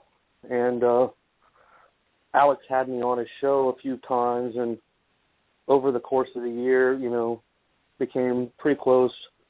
And he invited me down to Austin to tour the studio. And then he came over and he's like, you seem like a really great guy. He's like, I had this gut feeling, would you be interested in coming and moving to Austin and working with us? And I said, well, I'm not a journalist, really. I write a lot, but I didn't go to school for any of this kind of stuff. I don't know if you're willing to take that kind of a gamble. And he was, and, I've loved every single moment that I've been there. It's been one of the greatest opportunities I've been given. Excellent. Well, ladies and gentlemen, if you're just joining us, for the next 30 minutes is U.S. Army Staff Sergeant Joe Biggs. He's, as I said, an investigative journalist over at InfoWars with Alex and his crew, and he was boots on the ground covering what was going on in Ferguson. So, I not only want to welcome you to the program, but I really want you to kind of lay out, you witnessed all the bedlam, police arresting reporters using tear gas, rubber bullets. You guys were being attacked even by the rioters, these, street gang thugs. When you've got rubber bullets and tear gas and flash banging and MRAP with sound cannons, this is Twilight Zone. Give our listeners, Joe, a breakdown of what happened in Ferguson. Well, if you watch from the get-go, I was one of the first ones there, really one of the first media outlets on the ground, and I spent 2 weeks out there. And when I got there, it was mainly just local people who were from the community of Ferguson sitting out there in the middle of the road. The police were the Lockman area, which was right in front of the QT that got burnt down in the looting following the killing of Michael Brown. But for the most part, that first week, it was a lot of the just community. wives, husbands, kids, grandparents out there standing in the road, holding up signs. And that first week was hell. The police were lining up, shooting people with rubber bullets. I mean, I've got scars and, bruises all over my body from that stuff. Tear gassing people for no reason, kids, babies, and strollers. Throwing flashbangs. It was a nightmare. I mean, just sitting out there, and then they came over the radio and they said, turn off all recording equipment. Media, turn off all recording equipment. What kind of country am I in where they're telling me that I can't do my job? We stood off the side of the road on either side, and we would film what was going on, and they purposely targeted media. They didn't care about people who were looting, people who were trying to burn down that community. That didn't bother them. The people that bothered them were the media out there exposing the corruption that was going on, the lawlessness within those police ranks. It was mind-blowing to see these people not even be able to keep their oath whatsoever and just strip people of their rights. Well, you must have been completely shocked when a police officer on the scene threatened to kill you. Break that down for our audience, Joe. Yeah, of course, you've probably seen the video on some news outlet by now, but I think it's pretty much viral by now. Yeah. So we're sitting there filming, and this is this past week, not the week before, the real bad week. This was last week on Tuesday, I believe. And what had happened was they moved the media area from the liquor store where Mike Brown supposedly robbed the cigars from and then was shot by the police officer. So that was our media area, our staged area. Well, for some reason, they moved it down into the worst part of where the violence had been, and they put us right in the middle. Before the thing happened where someone threw a bottle, I noticed a stash of bottles under a metal bin on the side of the road, and instead of just grabbing them and throwing them away, because I know the police were very antsy, I didn't want to touch them. So I went up to a police officer and said, hey, guys, there's a bunch of bottles back here. I don't know what they're going to use them for, but they look like they've been purposely placed in this area. Y'all might want to do something about it. And they said, okay. And they ignored me. Someone sneaks behind, throws a bottle over our head at the police officers, and they just flip out, shooting rubber bullets at point-blank range at people. And I'm sitting there filming, and the police officer is like, get out of the way. And I was like, what? He's like, get out of the way. I'll effing kill you. Get out. I'll effing kill you. And we're like, what? You're going to kill me? I'm like, what's your name? What's your name? Go after yourself. Okay, officer, go after yourself. The guy was just out of his mind, and he had an M4 put in people's faces. He was throwing it in people's faces. Wow. That was crazy. You can actually kill people with rubber bullets, though. No, that wasn't a rubber bullet gun. That was an actual M4 with a 5.56, an actual combat round to kill someone. That was not a weapon. You could tell the weapons they used to shoot rubber bullets, but they were shotguns with orange stickers and writing on the back. Right. That was an actual M4 with a full magazine in it, and a guy who was on some kind of crazy power trip about ready to murder people. And the only reason it didn't happen is because a female officer ran up and grabbed him and said, what are you doing? And pulled him out of there. Well, what's amazing is that cop was later identified as Lieutenant Ray Albers of the St. Anne Police Department. But the video from the scene shows the officer raising his gun and saying he will effing kill you. And when you guys asked, hey, what's your name, he told you guys to go blank yourself. I mean, that's just unbelievable. Well, the whole time that we were there, they didn't wear name badges. They didn't wear their name tags. They didn't wear badges. They didn't talk to you. Usually when something like that happens to an officer, they're supposed to give you their name and their badge number. They didn't wear any of that stuff. Somebody told them to not have any kind of identifiable parts on them whatsoever while they were operating in Ferguson. Wow. Isn't that something, Doug? They were sitting out there throughout the day, during the day, pointing sniper rifles at people and calling out people that they were looking at. They had loaded sniper rifles aimed at people. The laser dots on their chest, just sitting there. Women. I saw one with an old lady. She was just walking, getting close to the vehicle. She was trying to go around them so she could go home, and they put a dot on her chest. What was okay? I'm just trying to understand this now. Obviously, the agitators. There are agitators in the crowd, and of course they exploit disorder. The police, law enforcement authorities have exploited this disorder. My question is this, though. The attacks against the media, is that ostensibly because you were out of your free speech zone pen, or is that, I mean, what was that about?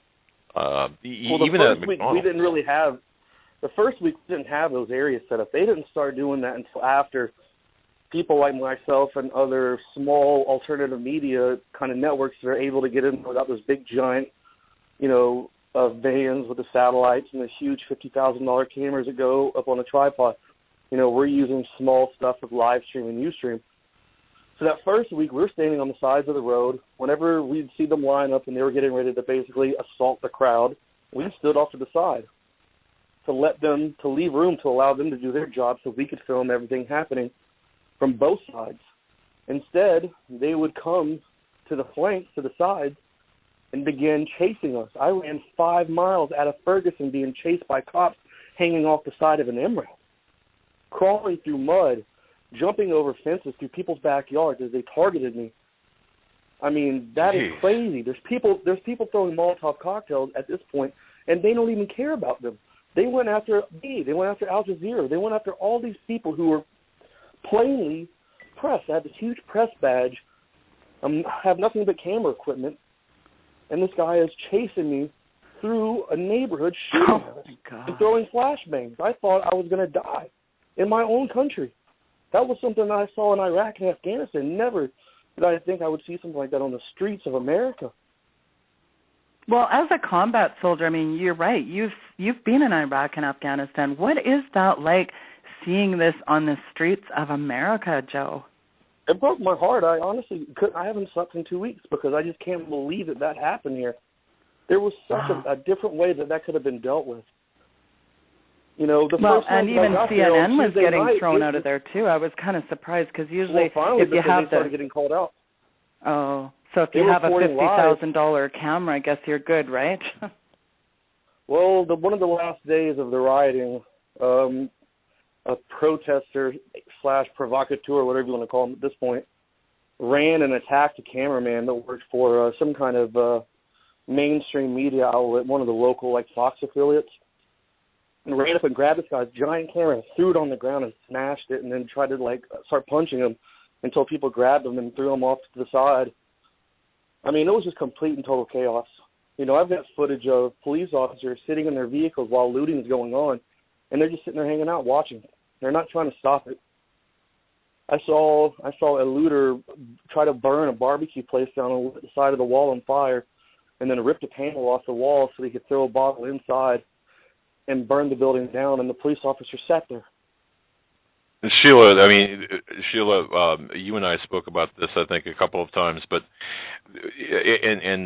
Joe, I got independent confirmation that the police in the hot zones, as they call them, were told to stand down against the looters, which is something the person who told me this, a police officer, this came from within the departments, multiple departments, hands off the looters. For the life of me, I cannot reconcile that. So, I mean, sins of omission. Say hands off the looters, yet go after the media. Oh, I mean, the Captain Johnson guy hated me ever since I got on in the press conference beside him and started asking him real questions instead of what's your favorite color. The mainstream media people were sitting there oh, Captain Johnson, what do you like to have for dinner? I'm those are riveting questions. That's how's your family doing? Who cares?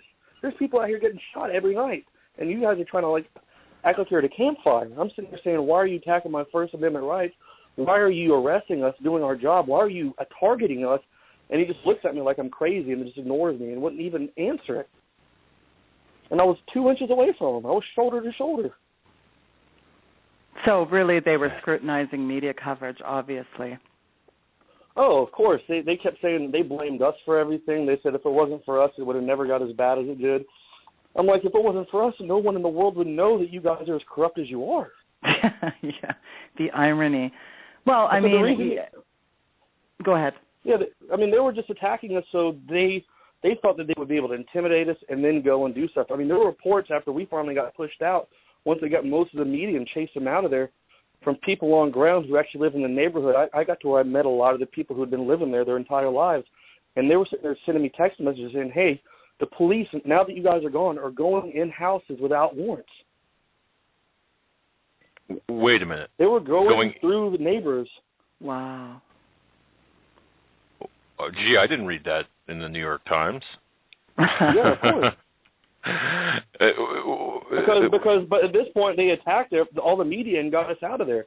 I was probably 5 miles out of the city running for my life. And at this point, people are sitting there like, hey, why'd you guys leave? Why'd you guys leave? Now that all the media's gone, they're attacking us. But then Captain Johnson gets on TV and acts like, oh, we're just doing our job. We're upholding our oath, and we're trying to be out here for the people as much as we can. And every time I hear him talk at this point, I want to throw up, because the guy does nothing but lie and lie.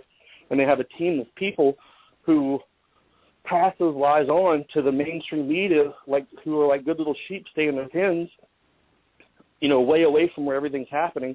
And somebody walks up, the riot police have now converged on the crowd, but no tear gas was used. So I get an update while I'm about a mile out running back towards the press area after being chased all night. It's like 3 o'clock in the morning. And one of our producers, Rob Dew from InfoWars, sent me a screenshot of what CNN said, saying that no tear gas was used in the attack or rubber bullets. And I got furious. I don't think I've ever ran a mile as fast as I did that last mile back into the press area after being chased all night. I ran back. I found CNN. I was like, you guys are lame. I was like, you can't do your job. I was like, CNN. I was like, y'all are coward news network. I was like, you're lying to the American people. I was like, how dare you say that smoke or tear gas wasn't used? I was like, do you see my eyes, how swollen they are, and how the blood vessels are busted? Are you telling me that's from smoke? And the guy was like, I was like, yeah, get out there and do your job. Stop hiding. And after that, they, fixed the story. But these guys they just pass around just lies back and forth. It must be pretty shocking for you to be in the crux of it and actually be aware that these police and mainstream media people are out and out lying, and they're really twisting the truth. I mean, that must have been pretty shocking for you to see what's going on the ground, and yet having, the mainstream media relay a bunch of garbage. Oh, I hate it. It just made my blood boil. I mean, my heart's beating fast right now. Just every time I think of that, it just really gets under my skin, because I just don't know how people can sleep at night. I thought the entire point of doing a job like this was to report the truth of what's going on, not just come up with your own stories and just use it however you see fit. I just don't understand it. As a human being, how are you able to just completely just throw your morals away? Welcome to mainstream media, Joe. That's pretty much it. I never watched it because I was always deployed, but I mean, now that I'm back and I'm able to do it, it's just mind blowing. Yeah, it's bizarre at its face. But let me ask you this: is it over in Ferguson? And I asked this question of Stuart Rhodes of Oath Keepers. I'll ask you having been on the ground there for two weeks, is it over, or do you expect a flashback? Go ahead, sir. Yeah, it's not over. This is the thing. It's died down now, and that's, I needed the rest after 2 weeks, and we pulled the team out. I was like, it's dying down. Let's give everybody here some peace, and hopefully the police officers will leave them alone. And it looks like it's gotten to that point. But in October is when they are supposed to expect the verdict on whether or not Officer Wilson justifiably killed Michael Brown or didn't. And the new news is there's only 3 African Americans on the jury and 9 white. I'm sure that'll play a huge part if it goes for the officer. I think regardless of the findings at the end of the trial, whether it be, people riot after a hockey team wins a Stanley Cup, so I don't see why it would be any different. People will be out there in masses awaiting that verdict, and afterwards I think something pretty bad will happen, and it could spark another week-long, downward spiral. Well, it really goes to show that, even America's smallest towns can be instantly turned into occupied territories as local police agencies. They transform themselves from peacekeepers into an occupying military force. I mean, that little town of Ferguson is living proof, because Michael Brown was shot dead by an officer. Think about this, from a police force of 53. They serve a population of around 21,000, but the police response to those protests over his death was more akin to the deployment of an army in a miniature war zone. It was, deployed stun grenades, and what appeared to be 40 wooden baton rounds to quell some of the protests. It was complete militarization of the police force in the United States, right smack dab there, wasn't it?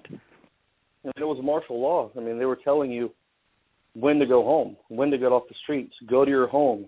You can't be out here until after 5 a.m. What are you doing? You can't walk on this sidewalk. Get off the sidewalk. Why are you looking at me? I'll arrest you. That's martial law. Yeah, imposing a curfew too, hey? And then why? I thought in our country we have due process, so why is everyone demonizing this officer and not giving him his day in trial? He's automatically guilty in the eyes of America for the most part. This guy has been completely thrown under the bus, and regardless of the outcome of the verdict, his life for the most part is going to be over, especially in that community. Yeah.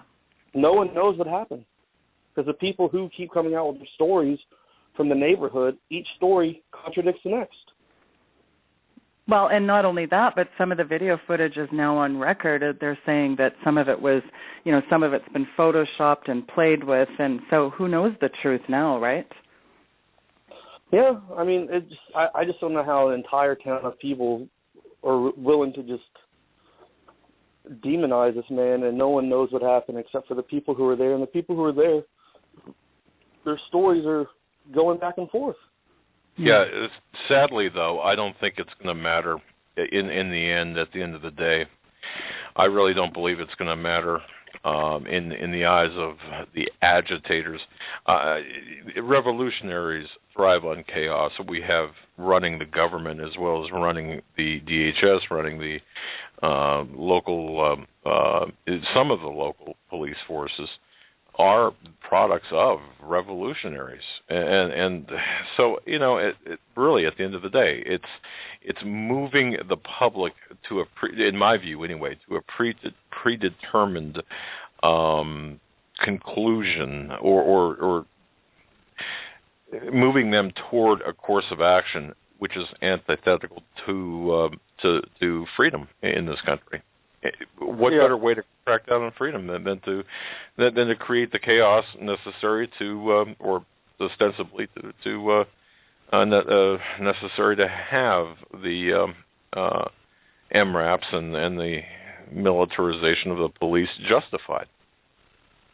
Well, I think, that's a good point. One of the things was, I spoke to one of the ministers who was out there, this older white lady in the community, and she goes, do you understand what they're doing out here? And I said, well, I have my opinion, but I was like, just, tell me what you think. She's like, the looters start looting, the police sit back, and they let them do that. And she goes, the police are saying now, don't you want us here? Don't you need our presence to stop this from happening?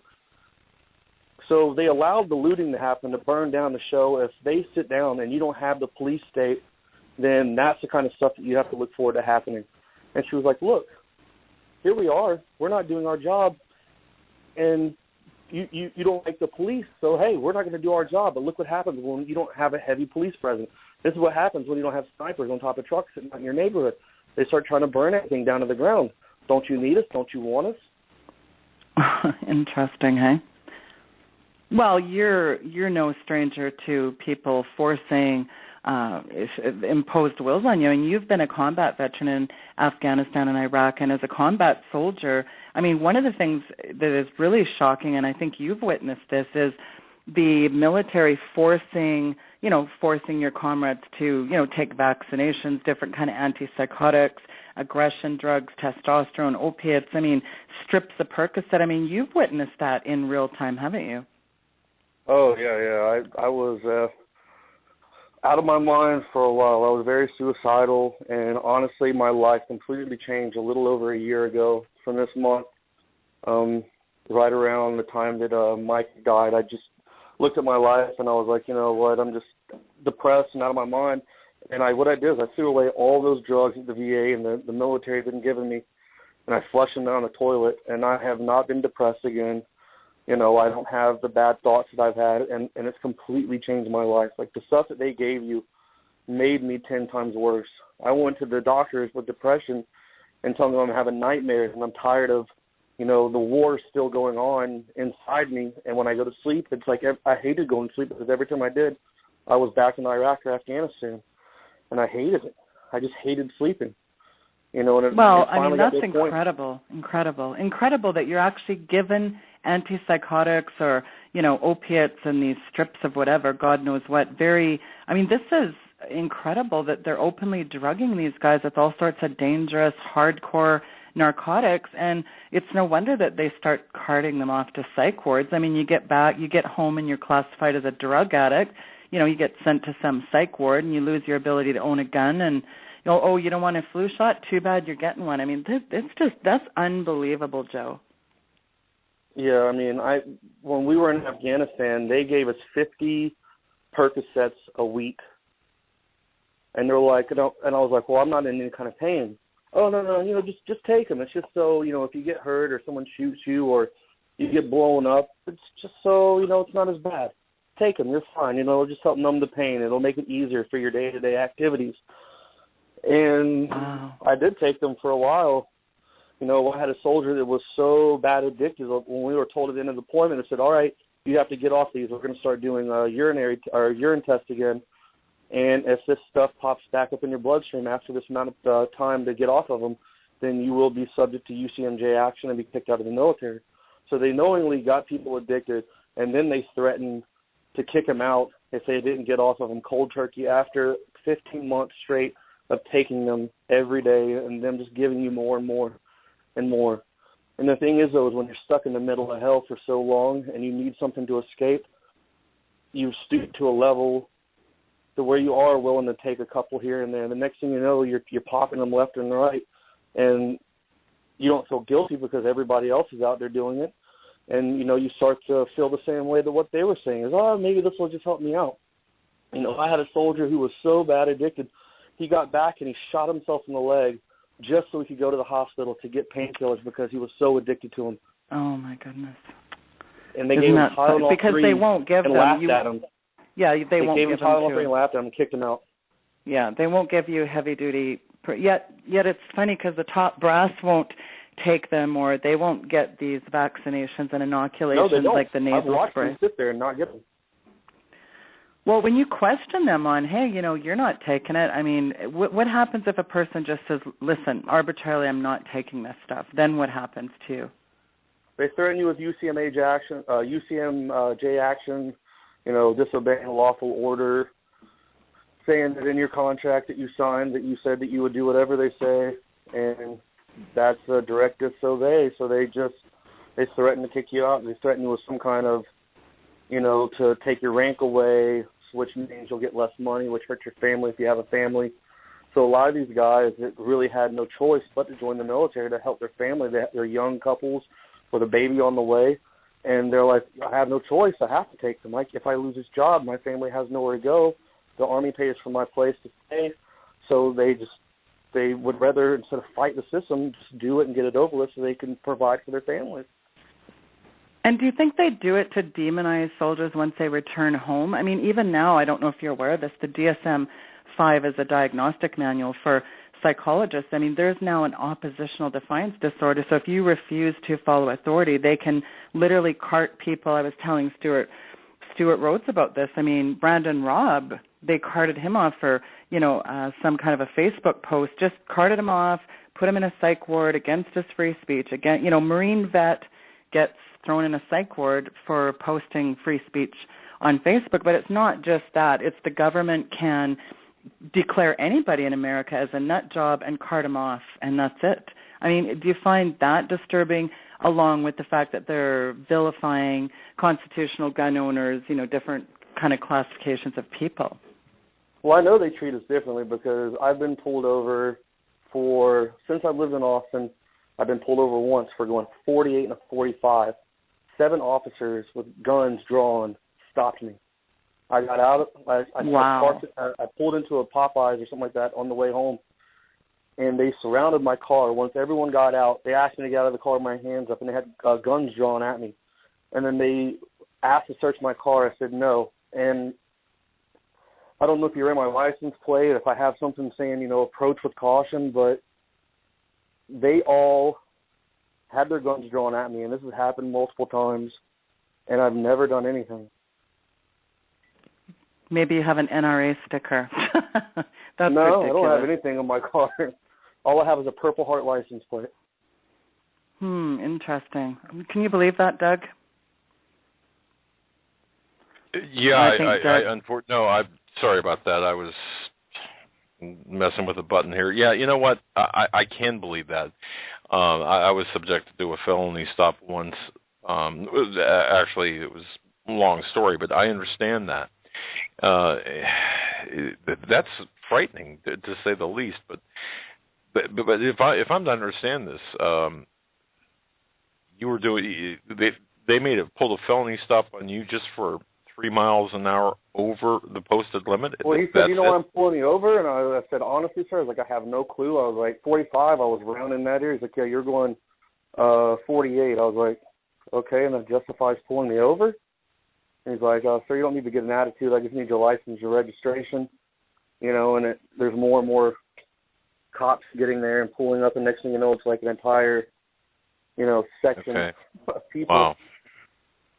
And nothing happens. They didn't give me anything, but they just talked to me for a while and ran stuff, and they all came up and talked to me for a while. Each one of them did. And then after 45 minutes that I'll never get back, they just kind of gave me my license and said, okay, be safe. Was this, could this have had anything to do with your time at InfoWars or with InfoWars, or was this prior to? I don't know. No, this happened like the first or second week that I had moved down here for the job that I'd been there. Okay. That's interesting, because I do believe that we're targeted. A lot of us are targeted for, well, at the very least, harassment. Well, there were numerous SWAT police officers who knew me in Ferguson who would come up and, like, in a snarky way, hey, Staff Sergeant Biggs, what's going on? You be safe out there, and pat me on the shoulder and walk off. And I have no idea who they are. I've never met them. Yeah. So obviously someone's recognizing you from the InfoWars team. Yeah, and facial recognition software. Absolutely. Maybe. I just thought it was odd. That's bizarre. Well, as a person who's fought for your country, I mean, when you see what you've witnessed you saw a lot of crazy things, obviously, in your in combat duty, but also to walk into a situation in Ferguson, boots on the ground, and see, be scared for your life. I mean, that's quite something, really, in your own country. Well, I mean, the biggest shocker was just the attack on the media. That's what that's something that I would never have thought before I went on the trip. I volunteered. When it happened over the weekend, I was like, I want to be there. I was like, that's something important. Something's going to happen. I was like, we need eyes on that. And all I could think of is I was assuming to see a lot of looting, watch the police officers arrest them. And instead, these guys are lining up and shooting into the crowd and going after journalists. That's something I could have never imagined my entire life. That was the most shocking thing. That's shocking, isn't it? Wow. Folks, if you get nothing else out of this, please understand that the assault on the journalists, the First Amendment, and once we lose that free speech, or once we lose the journalists, everything else is pretty much over. Wow. Yeah, it is. It's very, very staggering. Well, Joe, I know you got to go. I know you're exhausted from your trip, and I really appreciate the fact that you came on. As far as people can follow you or follow what you're doing with InfoWars, do you have your own separate Twitter accounts or social media? How can people support you, Joe? Yeah, I have a Twitter, and it's at Rambo Biggs. Rambo is a nickname my father gave me. So it's at RAMBOBIGGS. And then I think I have a Facebook. It's InfoWars Reporter Joe Biggs. And you can get on Facebook, and I put all the videos that we do on high def. You can see all the footage from Ferguson. And then with those links, whenever I go on my trips, I'm mainly going to be the top field reporter, so I'm the one they always send out. So and lastly, I've got doing... a bunch of people emailing me questions. Lastly, people want to know is what do you think of Alex+Jones? Of course, that's a big question. Yeah, I didn't even know who he was until last August, a year ago. I mean, I had no clue because I was in the military. I was always gone.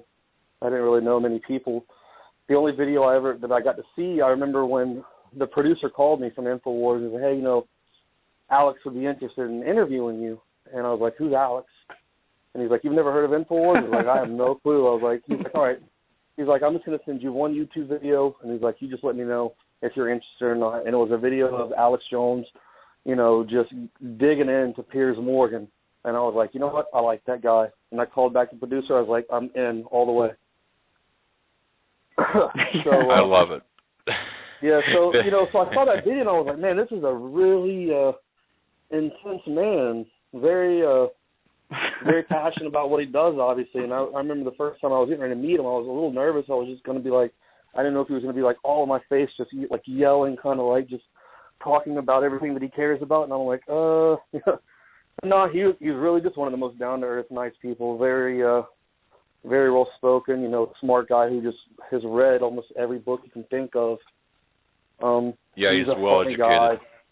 And you know what, Sergeant, I was very honored, by the way, to have been a guest on Alex's show a couple of times, and I know him to be a true patriot and one who wants to expose the truth. So give him my best, as well as from Sheila. Of course. Wow, great job. Yeah, he's really an awesome guy, and he takes care of his crew that works there. He'll take us to the movies from time to time, and just hang out, and he'll pull you aside, before he goes on the radio show. And he's like, how are you doing? If anybody has any personal problems, he's like, that's more important than anything. You need to go take care of that. He's not one of those kind of people who's like, no, you've got to be here. You've got to be here. He's like, take care of your family. We've got enough people here right now. We can double back. Someone else will take that responsibility. You just need to get that taken care of. So very respectable man, very professional, and all in all, a great guy. And I enjoy every day at my job. I love it. Well, I'm glad you do, and I know he was very concerned about his reporters in Ferguson and even thinking of pulling them out with everything that was going on. So, I mean, that's great to know. He's very personable. He treats his staff good, and, hey, that's all you can ask for, right? And I think you've done a wonderful job in terms of covering what's going on in Ferguson. I encourage people to check out some of those videos on YouTube with these some of the things that happen, particularly the one cop that was threatening everyone. It's pretty staggering what happened there, boots on the ground. Very, very disturbing stuff. So very last question is, what do you think is what's going to happen now? Are you guys going back there? Is this now over, or what's the next step for you, Joe? Well, on Monday I'm going to talk to him about trying to go back in October when the verdict is going to be announced. So I definitely want to go for that and see what happens. As far as the next step with other things, whenever something breaks, it's really big, I'm constantly on them, like, hey, I need to go there, I need to go there, I need to go there, I need to go there, and I need to go there, I need to go there, until I'm able to get that trip and get out there and bring everybody the coverage from the ground. We got a lot of new HD cameras and stuff like that where I can live stream the news stream. So the last few days I got that in the mail when I was in Ferguson, and you could tell the difference in the picture was a lot better. So hopefully I can do more live stuff for people instead of just the YouTube videos. I think it's a lot more interesting for people to watch what's happening while we're doing it, behind the scenes. Like I filmed this while we're making videos, talking to Jakari, us just talking about, the angles and what people will look for to talk to, and, what kind of questions we want to ask, and just our whole process of how we do everything. So I think that's a kind of a neat experience for people to have.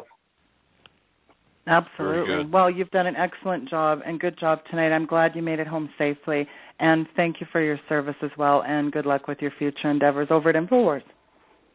Thank you. I'll be on anytime you ever need me to. Just let me know.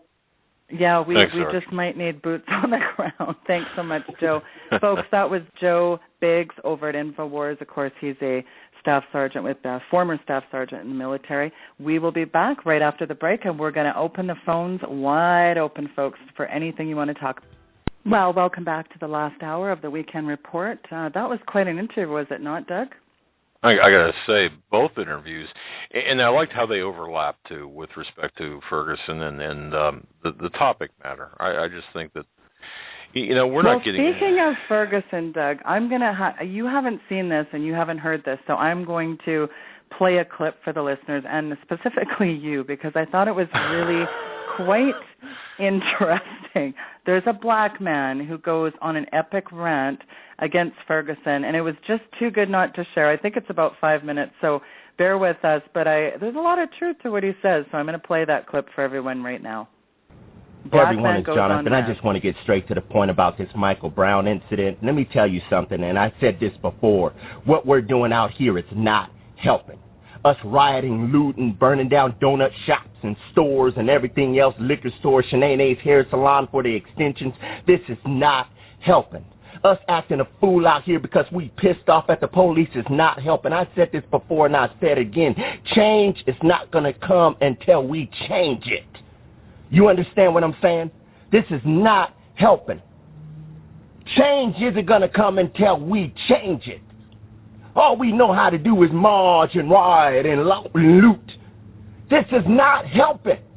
What you guys are out here doing is not helping, and I hate to say this, but I'm going to tell you what you need to hear imposing to what you want to hear. All we know how to do is blame the police and white folks for our actions.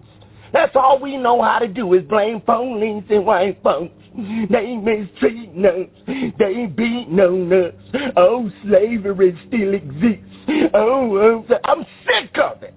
I'm sick of it. I'm not going to tell you we going to march, we going to do this, we going to do that. I'm going to tell you, damn it, let's change. Let's change as black people. When is this going to stop? When? How are our children supposed to grow up when we out here acting a stone fool? How are our kids supposed to grow up when we out here acting stupid? How? How? Even the book of Deuteronomy in chapter 2, verse 3, God said, we have toiled this mountain long enough. We have toiled this mountain long enough. 40 plus years they spent in the wilderness. It's been over 50 years since we sang that song, We Shall Overcome. Hell, when are we going to overcome? When? That was 50 plus years ago, and all we doing is going around in circles. Going around in circles. You activists out there, you civil rights leaders, all of a sudden Black Panthers, NAACP come out the woodworks. They just came out of nowhere. We gonna want justice. We want justice. No justice, no peace. That's all you see. No justice, no peace. Shut up. When there was 60 plus shootings in Chicago a few weeks back, where were you? Nowhere to be found. A few weeks later, it was 47 drive-bys in one weekend. Where were you? Nowhere to be found. When Lil Ray kills Little Lukey, where were you? Nowhere to be found. Okay, when the little girl was shot when she was riding her tricycle in the front yard and stray bullets hit her, where were you? Nowhere to be found. Police beat up on a black man. Oh, slavery still exists. Slavery still exists. Oh, shut up. Because I hate to say this, and I know this is going to piss a lot of people off. All the incidents I've seen, all the brothers was resisting arrest and causing trouble. Okay? Hate to tell the truth. Hate to tell the truth.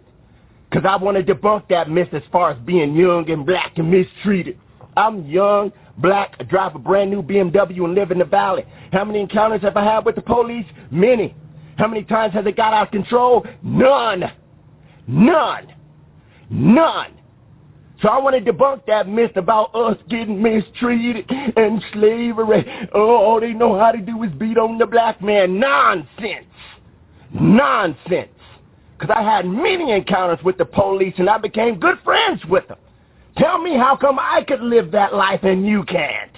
Tell me. It's time for us to change as black people. Marching ain't cutting it. All you civil rights leaders, all you jokers out there telling us, oh, we need to do this, we need to do that. We need to change. The book of Deuteronomy, I said again, chapter 2, verse 3, God said, we have tore up this mountain long enough, go northeast. It's time for us to change. Change as black people. And I'm not talking about that Obama change, because we still waiting for that change. That's a whole nother video, but we still waiting on that. That silly joker ain't said nothing about none of this. It's time for us to change. You civil rights leaders, it's time for you to hear from God and get a revelation. We need to change our sense of direction. Jesus said the blind can't lead the blind because they both gonna fall in the ditch. Matthew 15:15, don't get it twisted. Stop burning down your communities and where you live because you mad at the police. Clean up your own neighborhoods and then they'll clean up theirs. Starts with you first. I said that from jump. Reverend Al Sharpton, all you leaders out there, NAACP, let's get it together. Let's get it together because this is embarrassing. The whole country is watching us act like Planets of the Apes Part 3. Okay, where's Hollywood when you need it? I'm going to be honest and give you the cold facts. Where's Hollywood when you need it? Because there's Planet of the Apes going on right now. Let's get it together, black folks. Let's change our ways. Until this all comes forward, we need to chill and relax. Okay, out here acting stupid and acting like Curious George on Red Bulls ain't helping. Ain't helping. I don't support that. I don't support that. My kid looking at TV like, what's going on over there? What in the world? A girl walking down the street with TVs and underwear on. What is that? It's embarrassing as black people. Let's stop marching and let's just change. Okay, that we shall overcome nonsense. Let's get it together. I'm still waiting for us to overcome. Okay, now it's 50 plus years ago. Round and round in circles ain't working anymore. God bless you all. Keep moving forward as a nation, as a people. Curious George. Curious George on Red Bull. Gotta love that. It's embarrassing, Doug. Well, anyway, I mean, yeah, wow. He's got some good points. I mean, you've got Al Sharpton and you've got Jesse Jackson down there. You've got the ACLU, and I mean, it's just ridiculous. If everything is about, it's all race baiting, and it is really getting old. Well, yeah, it's they're exploiting. When I say they, I'm talking about the globalists exploiting the black community, and that's really. They exploit disorder. They exploit many things, but especially the black community. They race bait, indeed, and we're seeing it take place right now. They exploit war. They exploit everything. It's a globalist agenda. People have got to think bigger. And wait a minute, Doug. Are you a racist? Because you just said we have to think bigger. I mean, we are racist. Anything we do now, we're racist. By the way, I just want to let callers know. The guest call-in number is 661-244-9839. And if you want to get in the queue, you just hit the 1. If you're listening now and you want to weigh in on something, just press 1, and you will be put into the studio queue. And again, we're going to just open the call line wide open for people. And, I just want to say, Doug, I mean, we want to tell our listeners, I mean, we really do. We're family. I mean, we love our listeners. We're all in this together, and we want to hear from you. We want to know what's on your mind. And, again, this is real time. This stuff is happening, folks. And we appreciate the listeners. And, again, we're family. But, what we're seeing, folks, is this is stuff going on in real time. We're seeing tyranny unfold before us. And, some of these things are very shocking. And, I mean, the headlines, again, as we've said before, Doug, you cannot make some of this stuff up. You just cannot. So we're going to start going to the phone lines. We've got area code 214. Welcome to the program. You're on the Weekend Report. What's on your mind? Hello, this is Jan in Dallas. Hello to you both. Been thinking a lot about Larry Grathwohl tonight and about what he went through in the 60s. And what's going on today, and who is in the White House. And, Doug, I was wondering, could you give us a couple of comments on that fine man? Larry Grathwohl, I've interviewed him, talked to him on and off air quite a few times. And, in fact, just a few weeks before he passed away. Larry Grathwohl was one of the most one of the bravest guys I knew. He went into. He acted as an operational asset for the federal government by infiltrating the Weather Underground. Took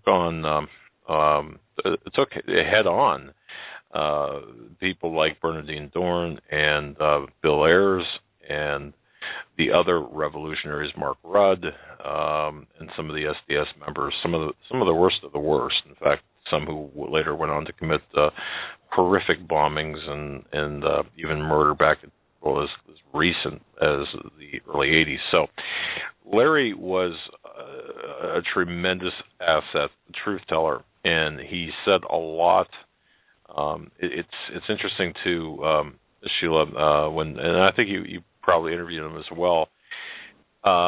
He had said so much and given so much information about the plans, the agenda, the schemes of the globalists, the people in power now who were revolutionaries, are revolutionaries now, but were street revolutionaries then. Don't forget, too, this is during the time when Eric Holder in 1970 took over Columbia University, the ROTC building, in an armed takeover. Eric Holder was part of that. So this is at that same time period that Larry Grathwohl was involved in infiltrating the Weather Underground. So I guess, Jan, to really answer your question, a fine man, a brave man, and a guy who came out and said, look, this is their plan. Their plan is to exploit the racial division, the racial divide, exploit the economic divide, and to cause civil war in America. Oh, and by the way, as the exclamation point, yeah, they plan on killing about a third of the population in so doing. That's frightening, but that is Larry Grathwohl. Wow, that is frightening, yes. Well, I appreciate that call. We've got area code 309. Welcome to the Weekend Report. What's on your mind? Yes, hello. That Eric Holder, he's down in Missouri too. He's the big kingpin guy from the Fast and Furious project. Yeah. He's probably going down there giving them all AK-47s, all them Black Panthers probably. Yeah, probably. What's on your mind? Yeah, well, it makes me, mad. I can't find a church around here. And, it's hard to find any churches that are speaking the truth. They're just, just go with the flow, and that's about it. And, I used to be a senior soldier of the Salvation Army. And now all the Salvation Army has right on their window, no guns. So all the criminals now know nobody in there has a gun, so anybody could probably go in there, and shoot the place up one of these days. Wow. Isn't that interesting, Yeah, and the Salvation Army needs to change that policy or something. Or just take them down, just tell them, leave it out in your car or something like that. Don't advertise it to everybody. Well, I think you brought up a good point. I think there is a very big problem across the pulpits in America. In fact, I think that's almost a worldwide problem now, that there is definitely a problem with trying to find pastors that are, big proponents of the truth. And so I think, Chuck Baldwin talks about Liberty Church movement. I think that's incredible. There is pastors looking for congregation as well as congregational people looking for pastors like that. They are out there. You certainly do have to look. It's very difficult. You're right. It is a huge challenge. And what else troubles me, a lot of people that were from the Weather Underground are now in our government. Yeah. Well, that's true. Interesting. Very, very true. You've got and people like to, and Sheila, people like to focus on Obama, and I think that is certainly legitimate. But people need to focus as well on who Obama brought with him. Obviously, he was a little bit too young for the Grathwohl era. Nonetheless, the influence of those around him is present. So this caller is correct. Jan in Dallas is correct. Just amazing. Yeah, let's not forget, Doug, that Obama had a ready-made job with David Rockefeller when he came on the scene. So, I mean, very interesting that those connections go way back. Absolutely. Well, thank you for that call, sir. I really appreciate that. We're going to move on to the next callers. 772 area code, what is on your mind? And welcome to the Weekend Report. Hi, Sheila, Doug. Great show tonight. It's my second time calling. I've been listening about 4 years. I love the soundbite you played from the African American. I'm African American, and I totally agree with him. This is just embarrassing. This is ridiculous. We want presumption of innocence if we're accused of something, but the officer is not entitled to it. That is sad. Yeah. That is sad. And I think it is being stoked. A lot of it is stoked. Something about the Johnson, the trooper, it just doesn't feel right. Something about the whole thing doesn't feel right. But you guys are doing a great job. Thank you so much, and you have my prayers. Well, thank you, and God bless you, absolutely. And it was kind of an interesting clip, and I think he's right. You know, there's enough, obviously the definition of insanity is doing the same thing over and over and expecting a different result, right? So, yeah. I mean, obviously it's time to get a different direction, certainly. And, you know, where can I find that clip? I actually will post that on my website, so it'll be up tomorrow, weekendvigilante.com. You guys can take a look at the actual man that is in the video clip. Well, thank you very much for that call. You. God bless you. Bye. And we're moving on to callers, area code 646. Welcome to the Weekend Report. What's on your mind?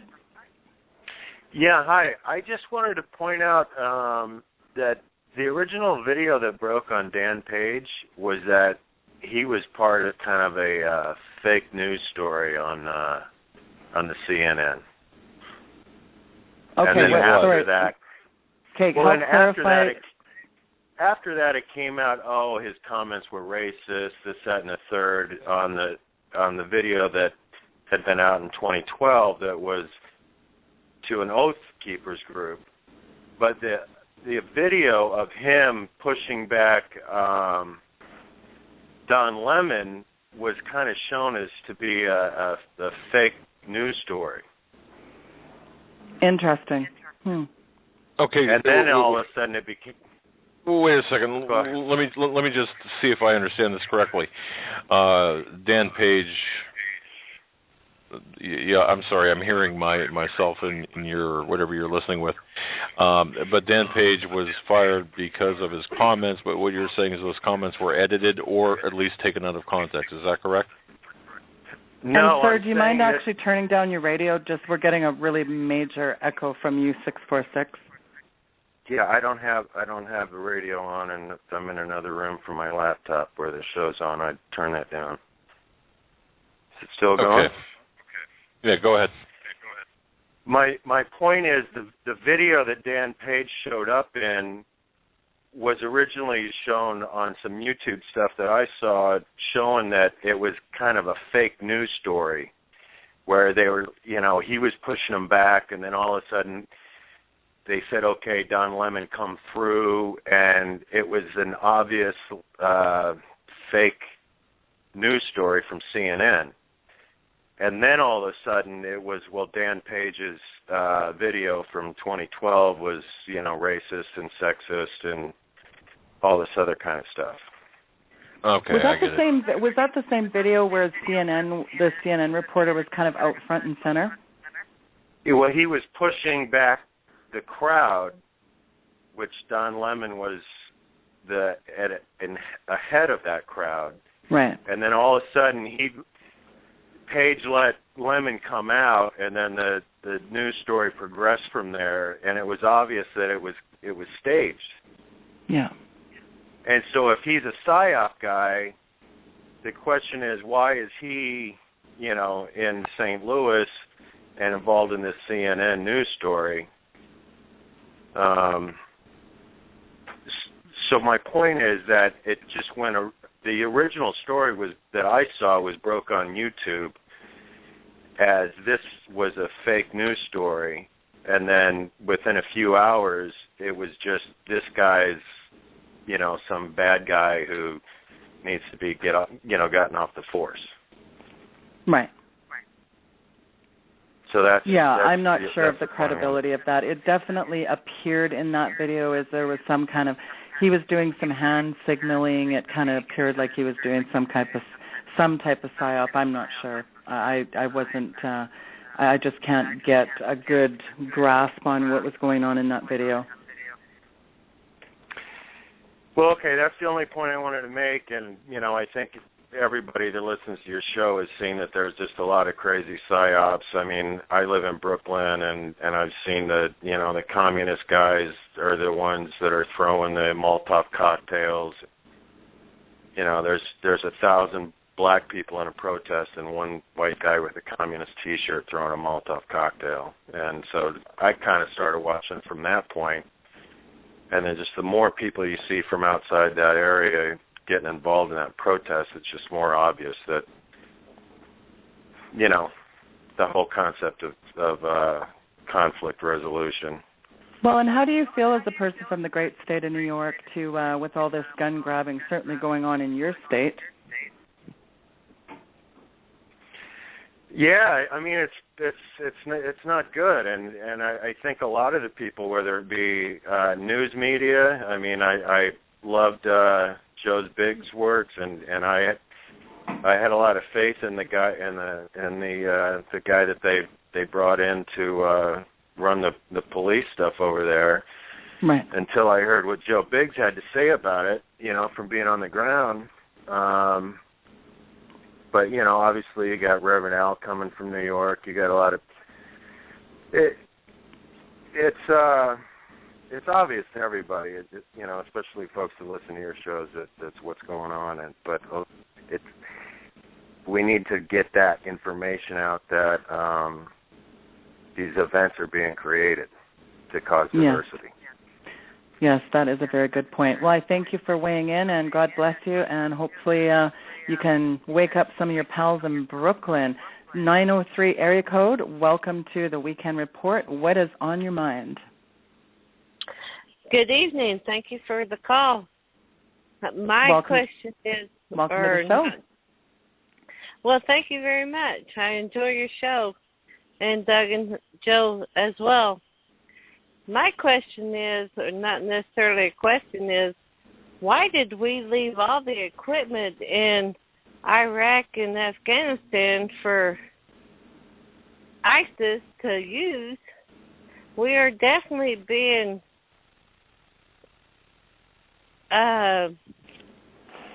taken in from within. That was the plan. It just blows my mind.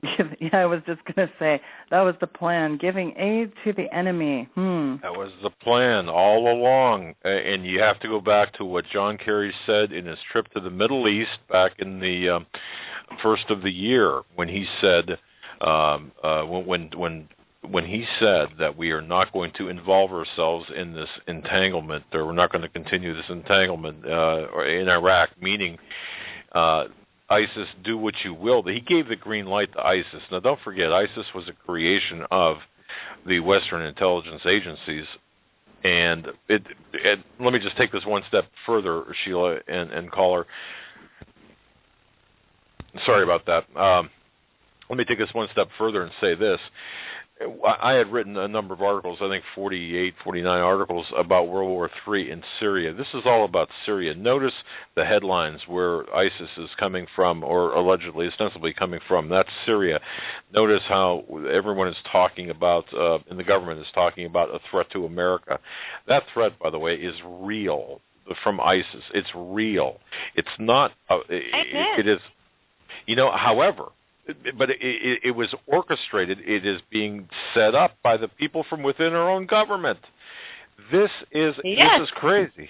Oh man, I'll tell you, great information, caller. But I got to tell you, we are being set up for the mother of all false flags here in the very short term. I'm going to tell you, when I say false flags, I'm talking about a real event like 9/11. On that scale, I can guarantee you this is what we're being set up for. And picture America on a roulette wheel. And that little ball that spins around is ISIS, and every little slot from 1 to 37 or whatever many numbers are on there, 38 or whatever, is a city in America, and it's just where that ball is going to land. And I feel sorry for the people that moved out of the country because it's coming to them too. Yes, ma'am. You cannot escape it because we are in Revelation. You cannot escape it. Yeah, I have been preparing for 3 years.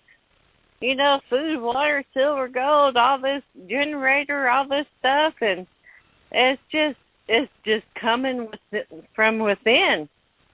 And with the open borders, hello, knock, knock. Yeah, Sheila, how much sense does that make for our borders to be open? Of course, it makes no sense whatsoever. Well, you have to almost, you know what I always say, people, is I always say, look at the story they're detracting you from. You always have to kind of look at what they're, it's like when some big news story is breaking, Doug, I'm always wondering, what is it that they don't want us to see? And, it's always smoke and mirrors and distractions, and I think that's part of the problem is, whenever we are looking at something serious, well, then, but look over here. Look over at this story over here.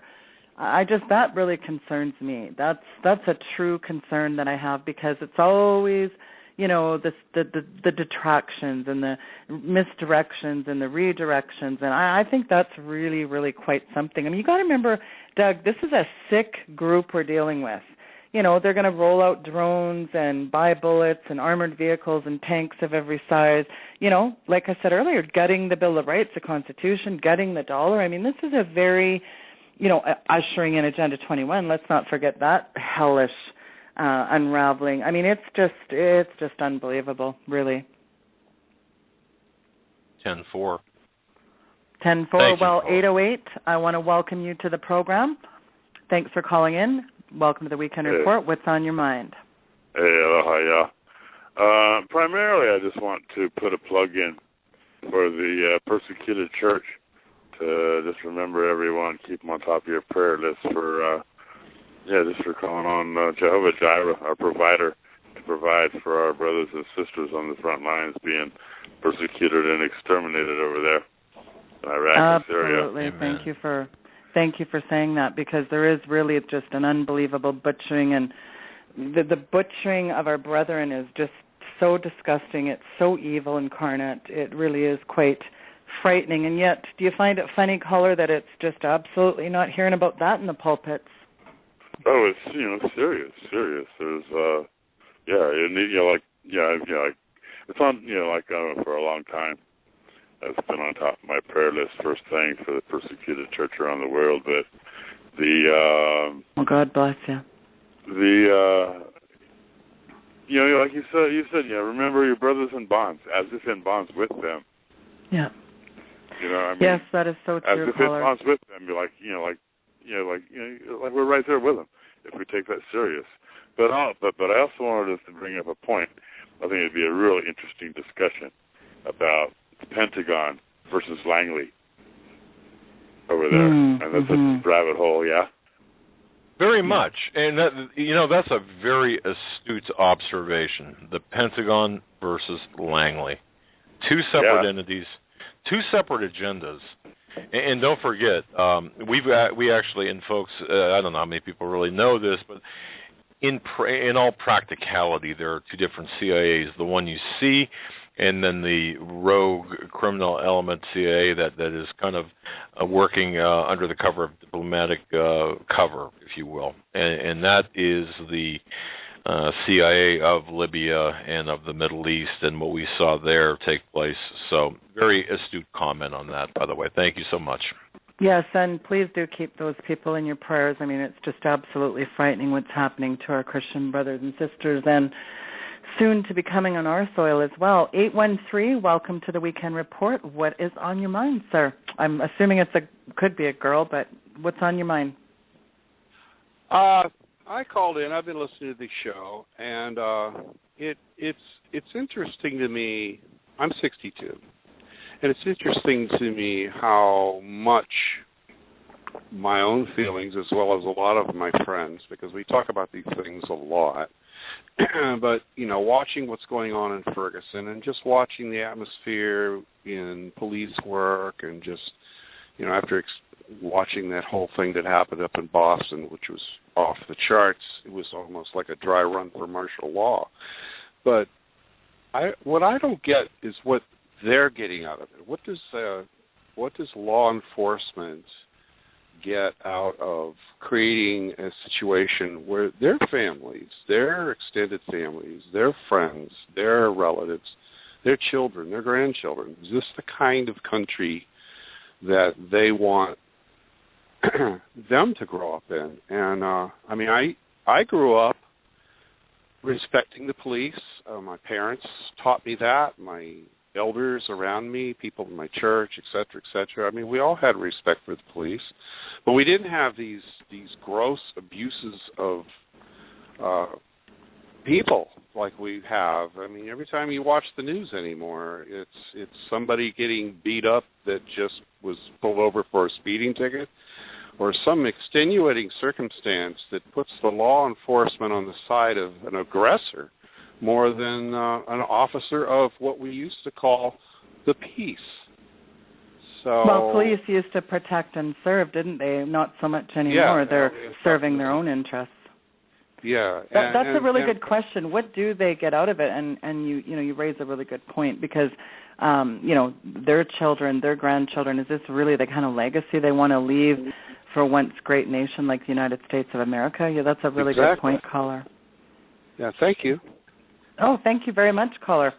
Well, yeah, 509. Oh, sorry, Doug. Sorry. Did you want to weigh in on that? Well, just real quick, Sheila. Look at what the police. Look what kind of recruitment policies the police have right now. They're taking people fresh out of Afghanistan and Iraq. The mentality is that of militarization. The police have always been a paramilitary organization, but now it is a full-fledged military organization. So the bottom line is, at the higher levels, of course, they're hoping for a seat at the globalist table, and at the lower levels, the police departments and what have you, it's all about the money, it's all about the recruitment, it's all about the, hey, we'll give you 2 MRAPs and a whole arsenal of weapons if you do it our way. And that's kind of what's going on. And there are a lot of unthinking law enforcement officials, by the way.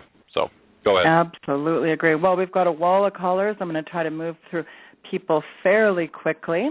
347 and 509, you're in the queue. 347, welcome to the Weekend Report. What is on your mind? Hey, how you doing? I just wanted to call and say that I really enjoy the show. And, Doug, I listen to you guys religiously now. And on the weekend show, I'm starting to catch your show more. And I enjoy it. And I have to call because I'm actually from Greensboro, where Paul Harvey was from. And I'm younger, but I remember listening to his show and when I was a little kid with my grandmother. And the clip you play of him is unbelievable about the devil. The rest of the story, the devil. That is incredible. And I really wanted to ask you guys, I live in New York now, and I have this sense, this feeling, and right after Sandy, if you had lived there, you felt this worst-case scenario, like you cannot leave the city because they kind of shut everything down. And I'm just wondering how long I should stay there now, because I live in Manhattan. I live in the worst possible scenario, and it's not so much the city.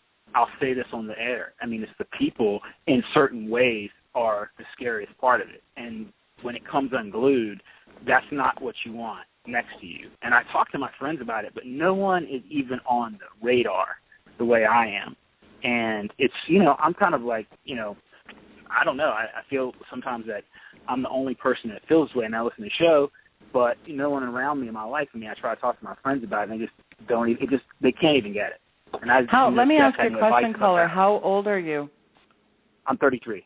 You're 33. So do you find that people in your age category typically just don't care, or what do you find? What's your sense of the people in your circles? I think they just don't have the ability to grasp outside their own life. I don't think they don't watch the news, and they don't pay attention to things, and kind of, I've read a lot, I've traveled a lot, and, I really just feel like, you guys are kind of nailing it, and, I listen to a lot of the guests that call in, like Stan Deo. I love when he's on the show because he's like a super calm, very well laid out guy when he speaks. So I kind of take him for what he says, and I really enjoy the show. But when I try to get my friends to kind of get in the headspace and just have like a baby conversation on the surface level of all this, everybody thinks I'm a conspiracy theorist and I'm crazy. Right. Now, keep in mind, I'm in the middle of liberal land. Okay? So, I mean, you guys have no idea. After Sandy, I can tell you that after the power came back on, the trucks from the military came by, and they were giving out people these ponchos to wear, orange ponchos, I swear. And I was like, why are they here now doing that? And people were lining up for it left and right. It was just the weirdest vibe. And I just looked at that, and I said, this is exactly what these guys are talking about. But if you lived in lower Manhattan without the power, it was really lawless. They just didn't have it on the TV. It was a bad situation. And my biggest fear is to get caught up in something like that again for even a bigger problem. God forbid, something man-made, not, natural, right, from Sandy. No, that's a really good point. I think that, a lot of people talk about leaving the United States, but really, where are they going to go, really? I mean, this is worldwide orchestrated. This New World Order is not exempt to, it's not just the United States. You have to remember, this stuff is going on everywhere in Europe. It's going on in Canada. I mean, I don't know where somebody is supposed to flee to. Do they think just, run to the outback, run to the back 40 and, grab an underground bunker? I'm not so sure what the answer to that is. Yeah, my thinking on that is more about just being in a place where you at least can have a little more control of your circumstances, being that you're not in the middle of people who are not used to. I grew up in a very rural area. I know how to farm, I know how to hunt, I know how to take care of myself outdoors.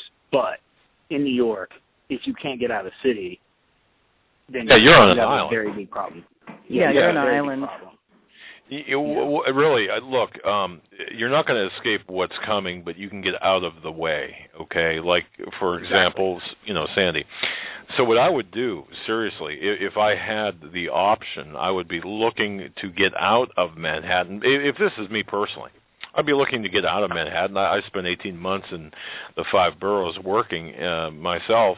I know the sentiment that you're referring to, and it's almost like a zombification of the people there. It's exactly. I've never seen anything like it.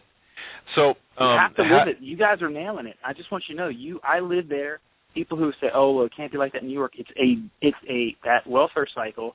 I live in a decent building. I'm not a millionaire, but I live in a decent building. But I have a project next to me called Fulton Homes, and you guys can look this up.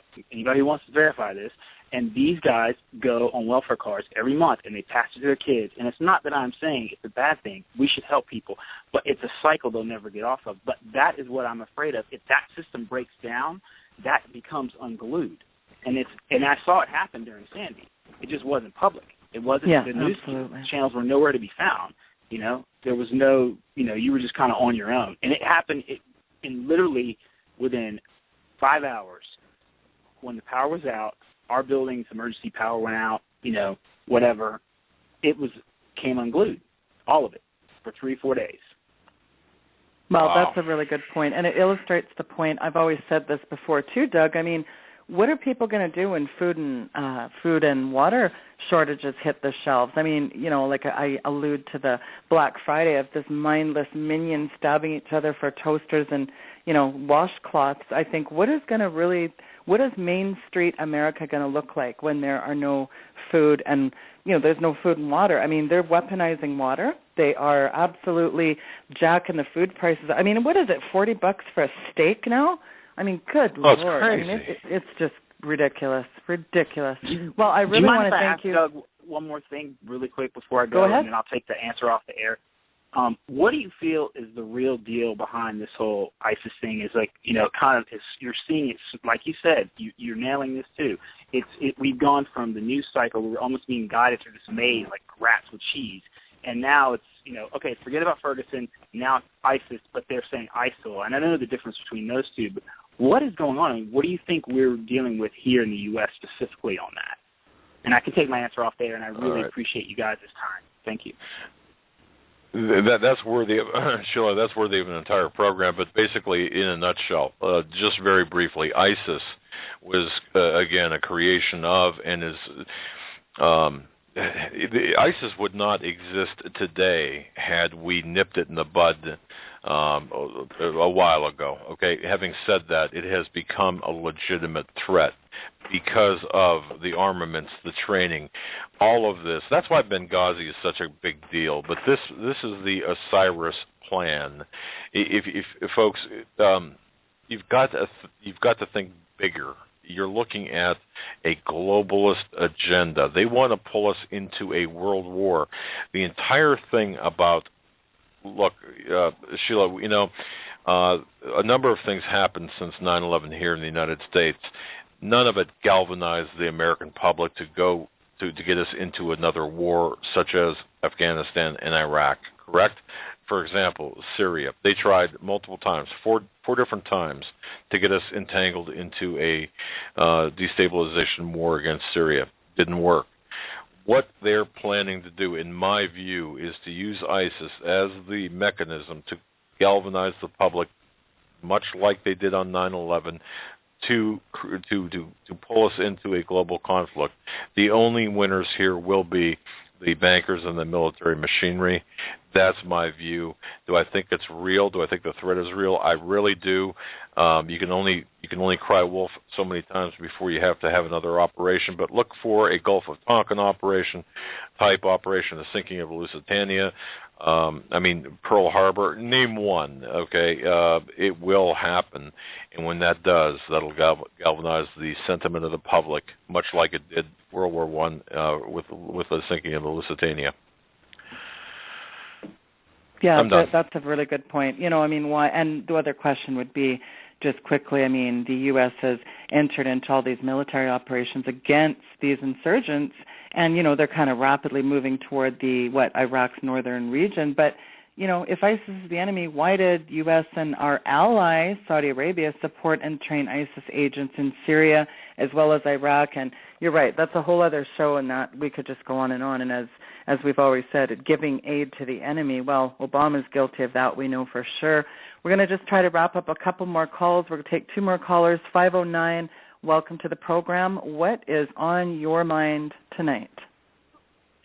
Good evening, Sheila. Welcome to the family. Welcome, and it's a wonderful family. Yes, it is. Yes, it is. One, I would like to, just try to tell people, it's like you said, don't look at what they're showing you. Don't look at what they're pointing at away from. Right. That's how I try to tell people. And the next one is if you're looking at a painting on a wall and you got your nose against it, you might see the little tree or the cute little sheep, but if you back up, you notice it's a painting, and if you back up, you can see more of the painting, and if you take a few more steps back, you can see the whole plan. The whole wall's covered with different paintings. And people That's have a really to good wake analogy, up. caller. Very good analogy. You kind of got to step back and take a macro view of everything in its context, don't you? Yeah, you got to stand back and put everything in its place. And I don't think it was mentioned. I believe I was here all the time. I believe it was Sergeant Joe Biggs got shot with one of those rubber bullets, and he didn't bring it up. That was part of his bruises and scars. He did. I know for a fact that Joe Biggs did get pulverized with a bunch of those rubber bullets for sure. They got flash. They had a whole bunch of issues down there. Oh, it's like they just called in a major barrage on them. But anyway, that was pretty much my main thing was, we got to step back and take a look at the whole wall, because every one of those paintings fit this picture. And you got to take a look. And, I keep talking to people till I'm blue in the face, and finally I've got people, even our local county Mounties. One of them here just the other day come up and he says, I thought you was crazy when you said your house is a safe place for me if I need you. And he says, I thought you was nuts, And he goes, but he says, I'm starting to kind of see what you meant. Wow. You people got to wake up, because like these local cops, you're being trained that everybody is your enemy, especially the guy with the garden in his backyard that waves at you every time you drive by. And the thing of it is when everything does fly loose, how many of you is there compared to how many true nut jobs out here that just want to see your hide hung on their wall? Or yeah, you're right. And it's always friends. and you got to remember, it's always a detestable foreign enemy like Al-Qaeda to justify all this judicial legislation and legal precedents for these judicial decisions. And, they codify them into law. And I think that's the really disturbing part of all this, really. And, hey, there are some of us out here who will stand behind you, beside you, in front of you, with you, rather than everybody is your enemy. We're not all the enemy. In fact, most of us would be standing there with you. All you got to do is let us know that, you will allow it. That's all it takes is for them to allow us to be their friend, and we will be. We are. Well, and you're right. Spreading the word is very important too, isn't it? And remember those targets that they had made up of the civilians, the pregnant women, and others. Look, it all goes together. You're exactly correct. You're looking not just at a painting, but at a mosaic of paintings to create the bigger picture. And it's always good to, Doug, I think, to really make the historical connections on, who these groups are, how, what these groups have been involved in, because, we know the Stalin playbook and the Hitler playbook. This is something that we can see unfolding before us. And I think it's just really important to look at the technocracy, how this globalist eugenics plan is being rolled out.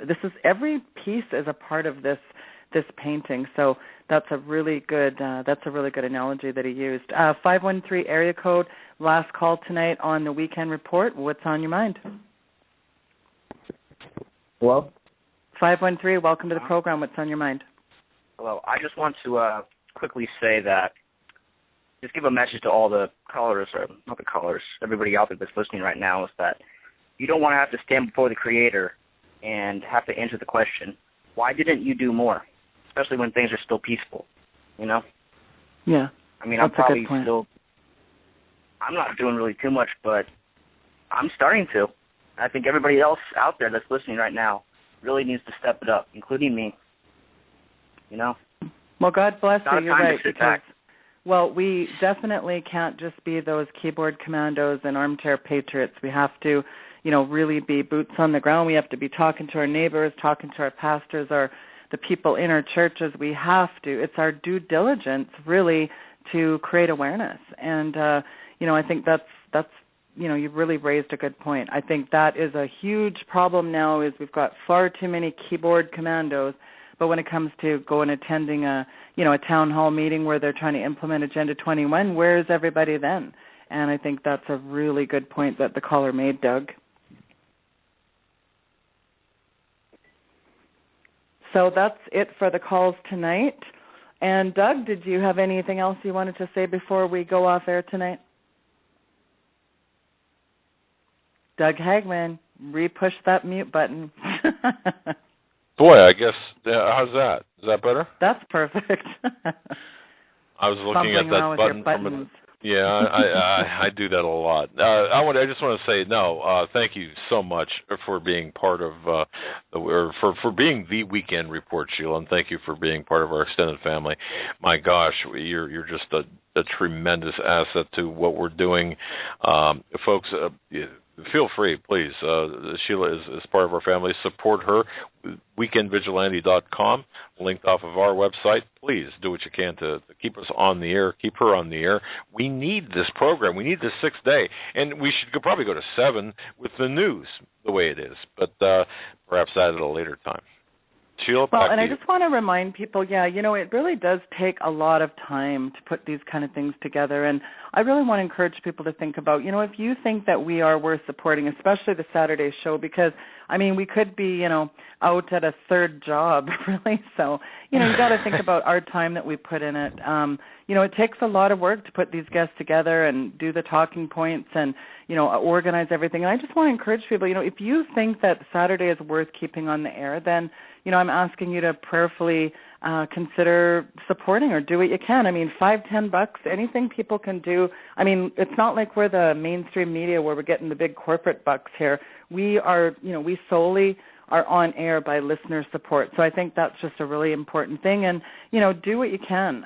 It's really important. And please keep us in your prayers because, as you know, Doug, you know this for certain that we are, we're hacked, attacked, and we have sites shut down, computers do funny things. We have our issues that we struggle with too, trying to bring the truth out, don't we? Yeah, we do, and it's things that people would not believe. If we told you the entire story, you'd call us nuts. You'd call us. Rick Wells said something really interesting on True News a while back. He said, people, we put our lives on the line to bring you the truth, and you know what? Rick's not that far off, Doug. Not at all. No, he's not at all. Well, I want to thank all those amazing guests tonight. I mean, of course, Stuart Rhodes is so wonderful. People go to oathkeepers.org, and, if you want to become an oathkeeper, that's where you can do that. And, of course, Joe Biggs, great to see a normal, just a normal run-of-the-mill kind of down-to-earth guy. Of course, he has served in the military, but it's nice to see somebody that's, very passionate about getting the truth to people. And, of course, Joe couldn't join us tonight, but we wish him all the best on his little camping excursion. He needed a little bit of a break. And next Saturday we've got a tremendous lineup, folks. I want to encourage you to be obviously going to Weekend Vigilante, weekendvigilante.com. You can actually sign up for a newsletter. So I'd really love you guys to be a part of that. And we have some exciting things coming off in the horizon that we'll talk about at a later time. That's kind of a neat little project. Yeah, we're excited about a neat little project that we're going to be bringing forward. And I think just the one thing I want people to know is I'm going to be starting a weekly prayer line.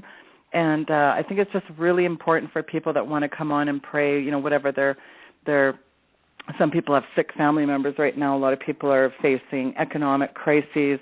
People have lost jobs. They're under a heavy amount of stress. And, it's funny, Doug, because this Robin Williams thing, it was really quite a...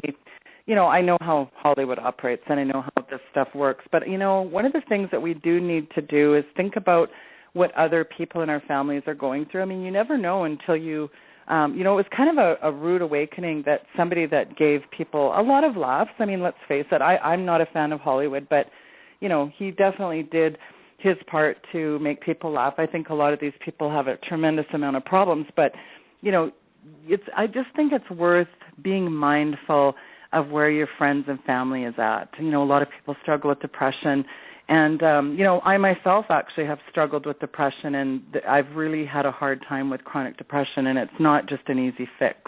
And I just want to support people out there that have, that have ever struggled with that to know that you're not alone. And just in this world, there's a lot coming at us, Doug, and I think it's important that we are family, and we want to unite people and connect people. And so we're working on some projects, and I just want to also tell people that if they need any prayer or if they're struggling with things like depression, shoot me an email on weekendvigilante.com, and I will personally answer every single one if it takes me a year to get to them all.